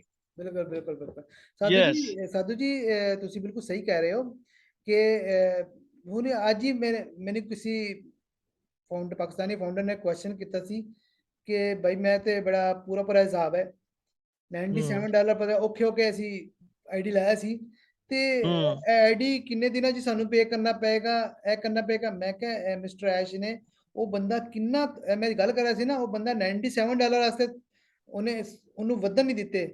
तो मिस्टर ऐश ने एक दफा भी कहता मैं हर बार सोचता रहता है कि मिनिमम कितना मैं रखा कि लोगों ने ट्रबल ना होवे। नंबर 1 एक दूसरी गल है कि उन्होंने तरीका ही ਇਹੋ ਜਿਹਾ ਕਰਤਾ ਕਿ ਅਗਰ ਇਹ $1000 ਵੀ ਫੀਸ ਹੋਵੇ ਨਾ ਇਹਨਾਂ ਦੀ ਪੈਕੇਜ ਦੀ ਸਾਰਿਆਂ ਦੀ ਸਾਰੇ ਬੰਦਾ ਕਿਸ ਤਰ੍ਹਾਂ ਤੇ ਅਸੀਂ ਪੇ ਕਰ ਸਕਾਂਗੇ। ਕਿਸ ਤਰ੍ਹਾਂ? ਫੋਰ ਐਗਜ਼ਾਮਪਲ ਕਿ ਅਗਰ ਤੁਹਾਨੂੰ ਪਤਾ ਨਾ 1 by 1 ਪ੍ਰੋਡਕਟਸ ਆਣਗੇ। ਹਾਂਜੀ ਬਿਲकुल पैकेज भी बाय कर सकांगे, मुख्तलिफ पैकेज भी होंगे ते सिंगल प्रोडक्ट भी होएगा। हुन फॉर एग्जांपल पैकेज बाय किया है कोई कम्युनिकेशन पैकेज है, ओदे च ओ पाल है, ओ कनेक्ट है या ओ पीयर है, उन्हें बना दिता। इस तरह मुख्तलिफ पैकेज लोग की बाय करेंगे ते या सिंगल प्रोडक्ट है। हुन पैकेज ते तुसी $200 या $300 जिन्नी भी फीस होएगी, लेकिन वो उन्हें दी होएगी जिन्नी वो प्रोडक्ट उस वक्त अवेलेबल होंगे जो लॉन्च होएगी। लेकिन है कि जो सिंगल प्रोडक्ट आ गई ओदी अगर फी $15 या $20 है ते ओदी अर्निंग ओदा वॉलेट च लैदा शो होएगी, दूसरी प्रोडक्ट दी लैदा शो होएगी, तीसरी दी लैदा ओदे च विड्राएबल वही होएगी जेदा तुसी पैकेज पे करोगे। करेक्ट। तो हुन अगर मिसाल दे तौर पे अगर थोड़े कोल इन्ने पैसे नहीं है, तुसी $20 दा तुहानू नजर आ रही है $300 पहले तो $300 नजर आ रही है, तुसी $20 ਦਾ ਮਿਸਾਲ ਦਾ $15 ਜਿੰਨਾ ਵੀ ਕੀਮਤ ਹੈ ਉਹ ਪੇ ਕਰੋ। ਉਹ ਅਰਨਿੰਗ ਜਿਹੜੀ ਵਿਡਰਾ ਕਰਕੇ ਤੁਸੀਂ ਦੂਸਰਾ ਤੀਸਰਾ ਚੌਥਾ ਪੈਕੇਜ ਅਪਗ੍ਰੇਡ ਕਰ ਲਓ। ਕरेक्ट ਫਿਰ ਉਸ ਤੋਂ ਬਾਅਦ ਕੀ ਹੋਏਗਾ? ਦੂਸਰਾ ਤੀਸਰਾ ਚੌਥਾ ਉਹਦੀ ਵੀ ਤਾਂ ਵਿਡਰਾ ਹੋ ਸਕੇਗੀ ਨਾ। ਜੀ ਨੈਕਸਟ ਕਰ ਸਕੋਗੇ। ਇਹ ਤਾਂ ਬਹੁਤ ਹੀ ਸੌਖਾ ਹੈ। ਫਿਰ ਮਿਸਟਰ ਐਸ਼ ਨੇ ਇੱਕ ਹੋਰ ਗੱਲ ਵੀ ਕਹੀ ਕਿ ਇਹ ਜਿਹੜੀ ਉਹਨੇ ਪੇਮੈਂਟ ਸਟਰਕਚਰ ਦੀ ਗੱਲ ਕੀਤੀ ਸੀ, ਇਹ ਹਾਈਬ੍ਰਿਡ ਪੇਮੈਂਟ ਸਟਰਕਚਰ ਹੋਏਗਾ। यानी ਜਿਹੜੇ ਪੈਕੇਜ ਹੈ ਨਾ ਚੇਂਜ ਹੁੰਦੇ ਰਹਿਣਗੇ ਤੇ ਇਹਦੀ ਵਜ੍ਹਾ ਇਹ ਵੀ ਹੈ ਕਿ ਵਿੱਚ ਜਿਹੜੇ ਪ੍ਰੋਡਕਟ ਐਡ ਹੁੰਦੀ ਜਾਣਗੀ, ਫਿਜ਼ੀਕਲ ਪ੍ਰੋਡਕਟਸ ਹੈ ਜਾਂ ਹੋਰ ਪ੍ਰੋਡਕਟ, ਉਹਨਾਂ ਦੀ ਵੀ ਤਾਂ ਕੀਮਤ ਹੋਣੀ ਨਾ, ਉਹ ਫ੍ਰੀ ਨਹੀਂ ਆਣਗੀ। ਬੇਸ਼ੱਕ ਕੁਝ ਪ੍ਰੋਡਕਟ ਫ੍ਰੀ ਚ ਹੋਣੀ। ਤੇ ਇਸ ਤਰੀਕੇ ਨਾਲ ਦੇਖਿਆ ਜਾਏ ਅਗਰ ਐਸਾ ਅਗਰ $2000 $3000 $5000 ਦਾ ਵੀ ਅਗਰ ਅਸੀਂ ਪੇ ਕਰਤਾ ਤਾਂ ਉਹ ਇੱਕ ਹੀ ਵਾਰ ਪੇ ਕਰਨਾ ਨਾ। ਬਿਲਕੁਲ। ਤੇ ਤੋ ਕਿੰਨਾ ਸੌਖਾ ਹੋ ਜਾਏਗਾ, ਅਸੀਂ ਟ੍ਰੈਫਿਕ ਪੈਕੇਜ ਵੀ ਬਾਏ ਕਰ ਸਕਾਂਗੇ। ਤੇ ਇਹ ਮੈਂ ਕਹਿੰਦਾ ਔਰ ਦੂਸਰੇ ਮਿਸਟਰ ਐਸ਼ ਇੰਨਾ ਜੀਨੀਅਸ ਹੈ ਨਾ ਕਿ ਇਸ ਤੋਂ ਪਹਿਲੇ ਇਹ ਕਿ ਮਿਸਟਰ ਐਸ਼ ਇੰਨਾ ਜੀਨੀਅਸ ਹੈ। ਇੱਕਦਮ ਇਸ ਤੋਂ ਪਹਿਲੇ ਅਸੀਂ ਜੀਮੇਲ ਦੀ ਮਿਸਾਲ ਦੇਖੀਏ। ਜੀਮੇਲ ਅਸੀਂ 25 GB ਸਪੇਸ ਮਿਲਦੀ ਹੈ। ਅਗਰ ਉਸ ਤੋਂ ਜ਼ਿਆਦਾ ਤੁਸੀਂ ਪੇ ਕਰੋ ਤੇ ਅਗਰ ਉਸ ਤੋਂ ਜ਼ਿਆਦਾ ਅਗਰ ਤੁਸੀਂ ਯੂਜ਼ ਕਰਨਾ ਚਾਹੋ ਤਾਂ ਉਹਨੂੰ ਉਹ ਕਹਿੰਦੇ ਨੇ ਅਪਗ੍ਰੇਡ ਕਰ ਲਓ। लेकिन ਅਸੀਂ ਸਿਆਣੇ ਅਸੀਂ ਕਹਿੰਦੇ ਆ ਅਸੀਂ ਦੂਜਾ ਜੀਮੇਲ ਬਣਾ ਲਾਂਗੇ, ਤੁਹਾਨੂੰ ਕੀ ਲੋੜ ਪਈ ਹੈ। ਤੇ ਇਹ ਮੈਕਸਿਮਮ ਲੋਕ ਤੇ ਅਪਗ੍ਰੇਡ ਕਰਦੇ ਨਹੀਂ ਕਰਦੇ ਨੇ। ਤੇ ਇਹਦਾ ਮਤਲਬ ਇਹ ਜਿਹੜਾ ਬਿਜ਼ਨਸ ਮਾਡਲ ਹੈ ਫਲॉप ਹੈ। ਫਿਰ ਇੱਕ ਹੋਰ ਗੱਲ ਹੈ ਕਿ ਇਹ ਮਿਸਟਰ ਐਸ਼ ਦੀ ਜਿਹੜੀ ਕੋਟੇਸ਼ਨ ਹੈ ਕਿ ਔਨ ਪੈਸੇ ਵਿੱਚ ਕਰੈਕਸ਼ਨ ਟੂ ਕਰਪਸ਼ਨ, ਤੇ ਇਹ Correct. ਸਾਰੇ ਜਿਹੜੇ ਜੀਮੇਲ ਅਸੀਂ ਯੂਜ਼ ਕਰ ਰਹੇ ਹਾਂ ਉਹ ਲੱਖੋਂ ਕਰੋੜ ਕਮਾ ਰਹੇ ਹਾਂ। ਟਵਿੱਟਰ, ਫੇਸਬੁੱਕ, ਟਵਿੱਟਰ ਅਸੀਂ YouTube ਵਾਚ ਕਰ ਰਹੇ ਹਾਂ, ਲਈ ਵੀਡੀਓ ਦੀ ਗੱਲ ਨਹੀਂ ਹੋ ਰਹੀ ਬਣਾ, ਵਾਚ ਕਰ ਉਹਦੇ ਵੀ ਉਹ ਉਸ ਤੋਂ ਪੈਸੇ ਕਮਾਉਂਦੇ, ਸਾਨੂੰ 1 ਰੁਪਈਆ ਨਹੀਂ ਦਿੰਦੇ, ਕਰਪਸ਼ਨ ਕਰ ਰਹੇ ਨੇ। ਇੱਥੇ ਜਿਹੜਾ ਤੁਸੀਂ ਯੂਜ਼ ਕਰੋਗੇ ਤਾਂ Yes. ਤੁਹਾਨੂੰ ਮਿਲੇਗਾ, ਤੇ ਜੀਮੇਲ ਉਹ ਤੁਹਾਨੂੰ ਉਹ ਨਹੀਂ ਦੇ ਰਿਹਾ, ਜਿਹੜੇ ਤੁਹਾਡੇ ਪੈਸੇ ਬੰਦੇ ਸੀ ਇਸ ਤੇ ਉਹ ਸਾਰਾ ਪੈਸਾ ਜੀਮੇਲ ਜਿਹੜੀ ਕੰਪਨੀ ਗੂਗਲ ਕੋਲ ਜਾ ਰਿਹਾ, ਤੇ ਇੱਥੇ ਸਾਨੂੰ ਵਾਲਟ ਸ਼ੋ ਹੋਏਗਾ, ਜਿਹੜਾ ਅਸੀਂ ਸਾਡਾ ਪੈਸਾ ਜਿਹੜਾ ਅਰਨਿੰਗ ਜਨਰੇਟ ਹੋਏਗੀ ਉਹ ਸਾਨੂੰ ਮਿਲੇਗਾ। ਫਿਰ ਦੂਸਰੀ ਸੋਹਣੀ ਗੱਲ ਹੈ ਕਿ ਇੱਧਰ ਅਗਰ ਇੱਕ ਸਭ ਤੋਂ ਸੋਹਣੀ ਤੇ ਗੱਲ ਹੈ ਕਿ ਜਿੰਨੇ ਵੀ ਫਾਊਂਡਰ ਹੈ ਉਹਨਾਂ ਦੇ ਰੈਫਰਲ ਲਿੰਕ ਤੋਂ ਕਸਟਮਰ ਆਣਗੇ, ਤੇ ਅਗਰ ਤੁਸੀਂ ਦਿੰਦੇ ਹੋ ਨਹੀਂ ਤਾਂ ਉਹ ਆਟੋਮੈਟਿਕ ਕੰਪਨੀ ਚੁੱਕ ਲਏਗੀ। ਅੱਛਾ ਉਹਨੇ ਕਿ ਉਹ ਜਿਹੜਾ ਕਸਟਮਰ ਆ ਗਿਆ ਉਹਨੂੰ ਵੀ ਜੀਮੇਲ ਦੀ ਤਰ੍ਹਾਂ ਆਪਸ਼ਨ ਆਏਗੀ ਕਿ ਯੂਜ਼ ਕਰੋ। ਉਹ ਜਦੋਂ ਪੈਕੇਜ ਅਪਗ੍ਰੇਡ ਹੋਣ ਦੀ ਗੱਲ ਹੋਵੇਗੀ, ਜਦੋਂ ਉਹਦਾ ਵਾਲਟ ਸ਼ੋ ਹੋ ਰਿਹਾ ਉਹਦੇ 'ਚ ਅਗਰ ਉਹਨੂੰ ਅਰਨਿੰਗ ਸ਼ੋ ਹੋ ਰਹੀ ਹੈ ਤੇ 200 ਲੈ ਲੈ ਜਾਂ 300 ਲੈ ਲੈ, ਉਹ ਤਾਂ ਕਹੇਗਾ ਯਾਰ ਮੈਂ, ਉਹ ਮਜਬੂਰ ਹੋ ਜਾਏਗਾ ਪੈਕੇਜ ਬਾय ਕਰਨ ਤੇ। Correct. ਤੇ ਇਹ ਮੈਂ ਕਹਿੰਦਾ ਇਸ ਤੋਂ ਸੋਨਾ ਬਿਜ਼ਨਸ ਮਾਡਲ ਸਾਨੂੰ ਲੱਭ ਨਹੀਂ ਸਕਦਾ। ਤੇ ਬਾਕੀ ਗੱਲ ਹੈ ਕਿ ਮਿਸਟਰ ਐਸ਼ ਯਾਨੀ ਦੇਖੋ $97 ਉਸ ਵੇਲੇ ਵੀ ਉਹਨਾਂ ਨੇ ਸੋਚਿਆ, ਉਹਨਾਂ ਨੇ ਵਧਣ ਨਹੀਂ ਦਿੱਤੇ ਪੈਕੇਜ ਦੇ ਮਤਲਬ ਵੀ ਸਾਡੇ ਬਾਰੇ ਹੀ ਸੋਚਿਆ। ਉਹ ਸਾਡੇ ਕੋਲ ਕਮਾਣਾ ਨਹੀਂ ਚਾਹੁੰਦਾ, ਸਾਡੀ ਬਿਹਤਰੀ ਚਾਹੁੰਦਾ, ਉਹ ਆਪ ਵੀ ਕਮਾਣਾ ਚਾਹੁੰਦਾ ਲੇਕਿਨ ਸਾਡੀ ਬਿਹਤਰੀ ਦੇ ਨਾਲ, ਸਾਡੀ ਖੈਰ ਖਵਾਈ ਨਾਲ। ਤੇ ਬਾਕੀ ਇਹ ਕਿ ਫਿਰ ਤੁਸੀਂ ਇਹ ਦੇਖੋ ਯਮਨ ਦੇ ਜਿਹੜੇ ਡਿਜ਼ਰਵਿੰਗ ਲੋਕ ਸੀ ਉਹਨਾਂ ਨੂੰ ਫ੍ਰੀ ਆਈਡੀ ਦੇ ਦਿੱਤੇ। ਇਸ ਤਰ੍ਹਾਂ ਕਾਫੀ ਐਗਜ਼ਾਮਪਲ ਅਸੀਂ ਅਗਰ ਆਬਜ਼ਰਵ ਕਰੀਏ ਤੇ ਉਹਨਾਂ ਦੇ ਦਿਲ ਦਾ ਪਤਾ ਚੱਲਦਾ ਕਿੰਨੇ ਸੌਫਟ ਹਾਰਟਡ ਨੇ। ਇੱਕ ਹੋਰ ਐਗਜ਼ਾਮਪਲ ਇਹਦੇ ਵਿੱਚ ਉਹਦੀ ਜੈਨਰੋਸਿਟੀ, ਮੈਂ ਇੱਕ ਹੋਰ ਐਗਜ਼ਾਮਪਲ ਦੇਵਾਂ, ਤੁਹਾਨੂੰ ਪਤਾ ਸ਼ਾਇਦ ਲੱਗਿਆ ਹੋਵੇਗਾ ਕਿ ਜਦੋਂ ਪਹਿਲੀ ਵਾਰ ਇੰਡੀਆ ਦੇ ਬੰਦੇ 2020 ਦੇ ਵਿੱਚ ਦਸੰਬਰ ਦੇ ਵਿੱਚ ਗਏ ਸੀ, ਨਇਆ ਬਿਲਡਿੰਗ ਲਈ ਹੈ ਜਦੋਂ ਆਫਿਸ ਦੀ, 29 ਬੰਦੇ ਗਏ ਸੀ ਇੰਡੀਆ ਤੋਂ। ਉਹਨਾਂ 29 ਬੰਦੇ ਵਿੱਚ ਇੱਕ ਬੰਦੇ ਨੂੰ ਕਰੋਨਾ ਹੋ ਗਿਆ ਸੀ। ਉਹ ਬੰਦਾ ਹਰਿਆਣੇ ਦਾ ਸੀ, ਉਹਦਾ ਨਾਮ ਮਨਜੀਤ ਸਿੰਘ ਹੈ ਸ਼ਾਇਦ, ਮੇਰੇ ਖਿਆਲ ਮਨਦੀਪ ਮਨਜੀਤ ਸਿੰਘ। ਉਹ ਉਹ ਮੈਨੂੰ ਕਹਿੰਦਾ, ਉਹ ਕਹਿਣ ਲੱਗਾ ਵੀ ਮੈਨੂੰ, ਕਹਿੰਦਾ ਉਹਨੂੰ ਆਪਣਾ ਜੱਸੀ ਨੂੰ ਕਹਿੰਦਾ ਯਾਰ ਮੈਨੂੰ ਘਰੇ ਪਹੁੰਚਾਓ ਕਿਸ ਤਰੀਕੇ ਨਾਲ। ਤਾਂ ਗੱਡੀ ਕੀਤੀ 2.5 ਲੱਖ ਰੁਪਏ ਦੇ ਵਿੱਚ ਗੱਡੀ ਕਰਕੇ। ਐਸ਼ ਨੂੰ ਪਤਾ ਕੀਤਾ, ਐਸ਼ ਕਹਿੰਦਾ ਵੀ ਪਾਗਲ ਹੋ ਗਿਆ, ਇਹ ਬੰਦੇ ਨੂੰ ਕਰੋਨਾ ਹੋ ਗਿਆ, 2.5 ਲੱਖ ਰੁਪਇਆ ਗੱਡੀ ਦੇ ਕੇ ਤੁਸੀਂ 1500 1600 2000 ਕਿਲੋਮੀਟਰ ਦੀ ਟਰੈਵਲਿੰਗ ਕਰ ਰਹੇ ਹੋ ਹੈ, ਇਹ ਕੋਈ ਦਿਮਾਗ ਹੈ? ਉਹ ਕਹਿੰਦਾ ਵੀ ਜੋ ਸਭ ਤੋਂ ਟੌਪ ਦਾ ਹਸਪੀਟਲ ਹੈ ਤੁਸੀਂ ਉਹਦੇ ਵਿੱਚ ਐਡਮਿਟ ਕਰਾਓ। ਉਹਨੂੰ ਉੱਥੇ ਐਡਮਿਟ ਕਰਾਇਆ ਤੇ ਉਸ ਇਨਸਾਨ ਦਾ ਬਿੱਲ 8.5 ਲੱਖ ਤੋਂ ਉੱਪਰ ਹੈ, ਉਹ ਐਸ਼ ਨੇ ਪੇਮੈਂਟ ਕੀਤਾ, ਕੋਈ ਨਹੀਂ ਕਰ ਸਕਦਾ। ਇਹ ਤੋਂ ਜਨਰੋਸਿਟੀ ਪਤਾ ਲੱਗਦੀ ਹੈ ਵੀ ਕਿਹੀ ਸੋਚ ਕਿਹੋ ਜਿਹੀ ਇਨਸਾਨ ਦੀ। ਬਿਲਕੁਲ ਸਹੀ ਕਹਿ ਰਹੇ ਹੋ। ਅੱਛਾ ਸਾਧੂ ਜੀ, ਅਸੀਂ ਤੇ ਐਸ਼ ਦੀ ਅਗਰ ਤਾਰੀਫਾਂ ਦੇ ਪੁੱਲ ਬਣ ਲਈਏ ਤੇ ਮੈਂ ਖਿਆਲ ਕਈ ਘੰਟੇ ਅਸੀਂ ਗੱਲਾਂ ਕਰ ਸਕਦੇ ਹਾਂ। ਅਸੀਂ ਅੱਗੇ ਵਧੇ, ਇਹ ਦੱਸੋ ਕਿ ਔਨ ਪੈਸੇ ਦੀ ਜਿਹੜੀ ਪ੍ਰੋਡਕਟਸ ਨੇ, ਬਹੁਤ ਜ਼ਿਆਦਾ ਪ੍ਰੋਡਕਟਸ ਹੈ, ਤੁਹਾਡੀ ਇਹਦੇ ਚ ਫੇਵਰਿਟ ਪ੍ਰੋਡਕਟ ਕਿਹੜੀ ਤੇ ਇਹਦੀ ਵਜ੍ਹਾ ਕੀ ਹੈ ਤੁਹਾਡੀ, ਤੁਸੀਂ ਇਹਨੂੰ ਪਸੰਦ ਕਰਦੇ ਹੋ? ਦੇਖੋ ਜੀ, ਇੱਕ ਤਾਂ ਜਿਹੜਾ ਹੁਣ ਆਪਾਂ ਥੋੜਾ ਡਿਸਕਸ ਕੀਤਾ ਤੁਸੀਂ, ਇੱਕ ਤਾਂ ਜਿਹੜਾ ਆਪਾਂ ਇਹ ਜੀਮੇਲ ਦੀ ਕਾਟ ਆ ਰਹੀ ਹੈ, ਉਹ ਮੇਲ ਜੀ, ਉਹ ਮੇਲ ਜਿਹੜਾ ਮੈਨੂੰ ਬੜੇ ਉਹਦੇ ਫੀਚਰ ਚੰਗੇ ਲੱਗੇ ਨੇ, ਕਿਉਂਕਿ ਇੱਕ ਤਾਂ ਉਹਦੇ ਚ ਆਪਾਂ ਬਲਕ ਈਮੇਲਿੰਗ ਕਰ ਸਕਦੇ ਹਾਂ।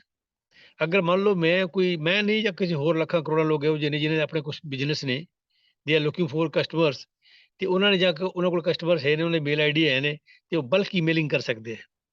ਤਾਂ ਇੱਕ ਜਰੀਆ ਤਾਂ ਇਹ ਹੋ ਗਿਆ ਕਿ ਆਪਣਾ ਤੁਸੀਂ ਬਿਜ਼ਨਸ ਉਹ ਬਲਕ ਈਮੇਲਿੰਗ ਨਾਲ ਵੀ ਐਕਸਪੈਂਡ ਕਰ ਸਕਦੇ ਹੋ। ਫਿਰ ਉਹਦੇ ਹੋਰ ਐਡੀਸ਼ਨਲ ਫੀਚਰ ਨੇ, ਜਿਸ ਤਰ੍ਹਾਂ ਸਪੇਸ ਜ਼ਿਆਦਾ ਮਿਲੇਗਾ ਸਾਨੂੰ, ਤੇ ਉਹਦੇ ਵਿੱਚ ਹੋਰ ਵੀ ਕੁਝ ਇਹੋ ਜਿਹੇ ਫੀਚਰ ਵੀ ਹੋਣਗੇ ਜਿਹੜੇ ਜੀਮੇਲ ਤੋਂ ਐਕਸਟਰਾ, ਕਿਉਂਕਿ ਇਹ ਕਹਿੰਦੇ ਵੀ ਉਹ ਮੇਲ ਇੱਕ ਰਿਵੋਲੂਸ਼ਨਰੀ ਪ੍ਰੋਡਕਟ ਆ ਰਿਹਾ। ਇੱਕ ਇਹ ਹੋ ਗਿਆ। ਨੰਬਰ 2 ਇੱਕ ਹੈ ਉਹ ਕਨੈਕਟ, ਮੇਰੇ ਖਿਆਲ ਸੇ ਆਪਾਂ ਜ਼ੂਮ ਦੀ ਜਗ੍ਹਾ ਕੀ ਆ ਗਿਆ, ਉਹ ਕਨੈਕਟ ਹੈ ਜੀ। ਉਹ ਕਨੈਕਟ ਜਿਹੜਾ ਦੇਖੋ ਕਿੰਨੇ ਫੀਚਰ ਉਹਦੇ ਵਿੱਚ ਆਉਣਗੇ ਜਿਹੜੇ ਜ਼ੂਮ ਦੇ ਵਿੱਚ ਨਹੀਂ ਹੈ। ਤੇ ਸਭ ਤੋਂ ਪਹਿਲਾਂ ਤਾਂ ਜ਼ੂਮ ਦਾ ਬਿਸਤਰਾ ਗੋਲ ਹੋਏਗਾ ਜਦੋਂ ਉਹ ਕਨੈਕਟ ਆ ਗਿਆ। ਜ਼ੂਮ ਦਾ ਕੰਪੀਟੀਸ਼ਨ ਨਹੀਂ ਹੈ ਉਹਦੇ ਨਾਲ। ਦੇਖਿਏ ਉਹਦੇ ਚ ਜਿਹੜੇ ਐਡੀਸ਼ਨਲ ਫੀਚਰ ਨੇ ਨਾ, ਤੁਸੀਂ ਇਹ ਦੇਖਿਏ ਕਿ ਇਹਦੇ ਚ ਚਲੋ ਆਡੀਓ, ਸੀਸੀ ਕੈਪਸ਼ਨ ਜਿਹੜੀ ਉਹ ਤਾਂ ਹੈ। ਮਿਸਾਲ ਦੇ ਤੌਰ ਤੇ ਮਿਸਟਰ ਐਸ਼ ਮੁਫਾਰਾ ਜਾਂ ਕੋਈ ਫ੍ਰੈਂਚ ਚ ਗੱਲ ਕਰ ਰਿਹਾ ਹੈ, ਮਿਸਟਰ ਐਸ਼ ਮੁਫਾਰਾ ਇੰਗਲਿਸ਼ ਚ ਗੱਲ ਕਰ ਰਿਹਾ ਹੈ, ਅਸੀਂ ਪਾਕਿਸਤਾਨੀ ਤੇ ਇੰਡੀਅਨ ਨਹੀਂ ਸਮਝ ਸਕਦੇ। ਉਹਦੇ ਚ ਇੱਕ ਤਾਂ ਉਰਦੂ ਹਿੰਦੀ ਕੈਪਸ਼ਨ ਲਾ ਕੇ ਅਸੀਂ ਦੇਖ ਸਕਦੇ ਹਾਂ ਕੀ ਗੱਲ ਹੋ ਰਹੀ ਹੈ, ਜਾਂ ਫਿਰ ਉਹਦੀ ਆਡੀਓ ਡਿਮ ਕਰਕੇ ਉਹ ਆਪਣੀ ਜ਼ਬਾਨ ਹੀ ਆਡੀਓ ਵਿਜ਼ੀਬਲ ਹੋ ਜਾਏਗੀ, ਪ੍ਰੋਮਿਨੈਂਟ ਹੋ ਜਾਏਗੀ, ਤਾਂ ਉਹਦੀ ਅਸੀਂ ਸੁਣ ਸਕਾਂਗੇ। ਫਿਰ ਸਭ ਤੋਂ ਸੋਹਣੀ ਗੱਲ ਜਿਹੜੀ ਮੈਨੂੰ ਲੱਗੀ ਹੈ, ਉਹਨੇ ਉਸ ਗੂੰਗਾ ਬਹਿਰਿਆਂ ਦੇ ਬਾਰੇ ਹੀ ਸੋਚਦਾ ਹੈ, ਉਹਨਾਂ ਨੇ ਸਾਈਨ ਲੈਂਗੁਏਜ ਵੀ ਉਹਦੇ ਚ ਰੱਖੀ ਹੈ। ਕਰੈਕਟ। ਤੇ ਇਹ ਦੇਖੋ, ਮੈਂ ਕਹਿ ਰਿਹਾ ਕਿ ਇਹ ਇੱਕ ਉਹੀ ਬੰਦਾ ਸੋਚ ਸਕਦਾ ਜਿਹੜਾ ਹਿਊਮੈਨਿਟੀ ਦੇ ਬਾਰੇ ਸੋਚਦਾ ਹੈ, ਇਨਸਾਨੀਅਤ ਦੇ ਬਾਰੇ ਸੋਚਦਾ ਹੈ। ਉਹ ਕਾਮਰਸ ਦੇਖੋ, ਉਹ ਕਾਮਰਸ ਜਿਹੜੀ ਸਾਈਟ ਉਹਨੇ ਲਾਈ ਹੈ, ਉਹਨਾਂ ਪ੍ਰੋਡਕਟ ਜੋ ਆਏਗਾ ਉਹ ਕਾਮਰਸ, ਇਹ ਇੱਕ ਕਿੰਨਾ ਰਿਵੋਲੂਸ਼ਨਰੀ ਹੋਏਗਾ, ਕਿੰਨਾ ਲੋਕ ਆਪਣਾ loading, trading and business expand ਕਰ ਸਕਦੇ ਨੇ ਉਹਦੇ ਨਾਲ। ਇੱਕ ਜਗ੍ਹਾ ਤੇ ਬੈਠ ਕੇ ਕਿੰਨਾ ਸਾਨੂੰ ਮਤਲਬ ਜਿਹੜੇ ਫਾਊਂਡਰਸ ਨੇ ਉਹ ਤਾਂ ਐਕਸਕਲੂਸਿਵ ਹੈ ਹੀ ਨਹੀਂ ਹੈ। ਕਿੰਨੇ ਪ੍ਰੋਡਕਟ ਆਪਾਂ ਯੂਜ਼ ਕਰਕੇ ਆਪਣਾ ਬਿਜ਼ਨਸ ਕਿਸੇ ਹੋਰ ਦਾ ਜਾਂ ਸਾਡਾ ਖੁਦ ਦਾ ਬਿਜ਼ਨਸ ਜਾਂ ਕੰਪਨੀ ਦਾ ਬਿਜ਼ਨਸ ਐਕਸਪੈਂਡ ਕਰ ਸਕਦੇ ਹਾਂ। ਨੰਬਰ 2 ਦਾ ਸਭ ਤੋਂ ਵੱਡਾ ਪ੍ਰੋਡਕਟ ਤੁਸੀਂ ਅਗਰ ਕਹੋ ਮੈਨੂੰ ਚੰਗਾ, ਇੱਕ ਉਹ ਸਟਾਫ ਹੈ ਉਹਨਾਂ ਦਾ। ਉਹਦੇ ਜੀ ਫੀਚਰ ਦੇਖ ਕੇ ਮੈਂ ਜਿਹੜੀਆਂ ਵੱਡੀਆਂ ਕੰਪਨੀਆਂ ਹੈ ਉਹ ਸਟਾਫ ਨੂੰ ਇੱਕ ਇਹੋ ਜਿਹੀ ਕੋਈ ਵੀ ਕੰਪਨੀ ਨਹੀਂ ਹੋਏਗੀ ਵਰਲਡ ਦੇ ਵਿੱਚ ਜਦੋਂ ਲਾਂਚਿੰਗ ਤੋਂ ਬਾਅਦ ਉਹ ਸਟਾਫ ਨਾਲ ਯੂਜ਼ ਕਰ ਰਹੇ ਹੋਣ। ਜੀ ਉਹ ਸਟਾਫ ਯੂਜ਼ ਕਰਨੀ ਹੈ। ਨੰਬਰ 2 ਸਭ ਤੋਂ ਜੋ ਚੰਗੀ ਪ੍ਰੋਡਕਟ ਦੀ ਗੱਲ ਆਪਾਂ ਕਰਨੀ ਹੈ, ਜਿਹੜੀ ਆਪਾਂ OBLESS ਜ਼ਬਰਦਸਤ। OBLESS ਜੋ ਪ੍ਰੋਡਕਟ ਹੈ, ਮੈਂ ਕਹਿੰਦਾ ਵੀ ਐਸ਼ ਨੂੰ ਕਿੰਨਾ ਵਿਜ਼ਨਰੀ ਬੰਦਾ ਹੈ ਉਹਨੇ ਜਦੋਂ ਪ੍ਰੋਡਕਟ ਬਣਾਉਣੇ ਸ਼ੁਰੂ ਕੀਤੇ ਤਾਂ OBLESS ਪਹਿਲਾਂ ਹੀ ਬਣਾ ਦਿੱਤਾ। ਬਿਲਕੁਲ ਉਹਨੂੰ ਬਿਲकुल ਕਿਉਂ ਪਤਾ ਕੀ ਹੈ, ਹੁਣ ਜਿਹੜੇ ਮੈਂ ਉਸੇ ਫਿਰ ਗੱਲ ਆਉਂਦੀ ਹੈ, ਸਾਨੂੰ ਨਹੀਂ ਸੀ ਪਤਾ ਵੀ 10 ਲੱਖ ਗੁਣਾ ਵੱਡੀ ਹੈ ਉਨ ਪੈਸੇ, ਲੇਕਿਨ ਉਨ ਪੈਸੇ ਐਸ਼ ਨੂੰ ਪਤਾ ਹੈ। ਉਹਨੂੰ ਪਤਾ ਹੈ ਕਿ ਵਸੀਮ ਅਕਰਮ ਦੇ ਖਾਤੇ ਵਿੱਚ ਕਿੰਨਾ ਪੈਸਾ ਆਉਣਾ, ਇਹਦੀ ਭੁੱਖ ਕਿੰਨੀ ਕੁ ਹੈ, ਇਹਨੂੰ 50 ਕਰੋੜ ਚਾਹੀਦਾ, 100 ਕਰੋੜ ਚਾਹੀਦਾ, ਉਸ ਤੋਂ ਬਾਅਦ ਇਹਦੀ ਭੁੱਖ ਖਤਮ ਹੋ ਜਾਣੀ ਹੈ। ਉਸ ਤੋਂ ਬਾਅਦ ਕੀ ਕਰੇਗਾ ਇਹ? ਉਹਨੂੰ ਦੇਖ ਕੇ ਉਹਨੇ ਦੇਖਿਆ ਵੀ ਠੀਕ ਆ OBLESS ਲਾ ਦਿਓ। ਉੱਥੇ 2-3 ਆਪਸ਼ਨ ਸਾਨੂੰ ਦਿੱਤੇ ਹੈ ਵੀ ਤੁਸੀਂ ਆਪਦਾ ਪੈਸਾ ਬਚਿਆ ਇਹਦੇ ਵਿੱਚ ਪਾ ਦਿਓ।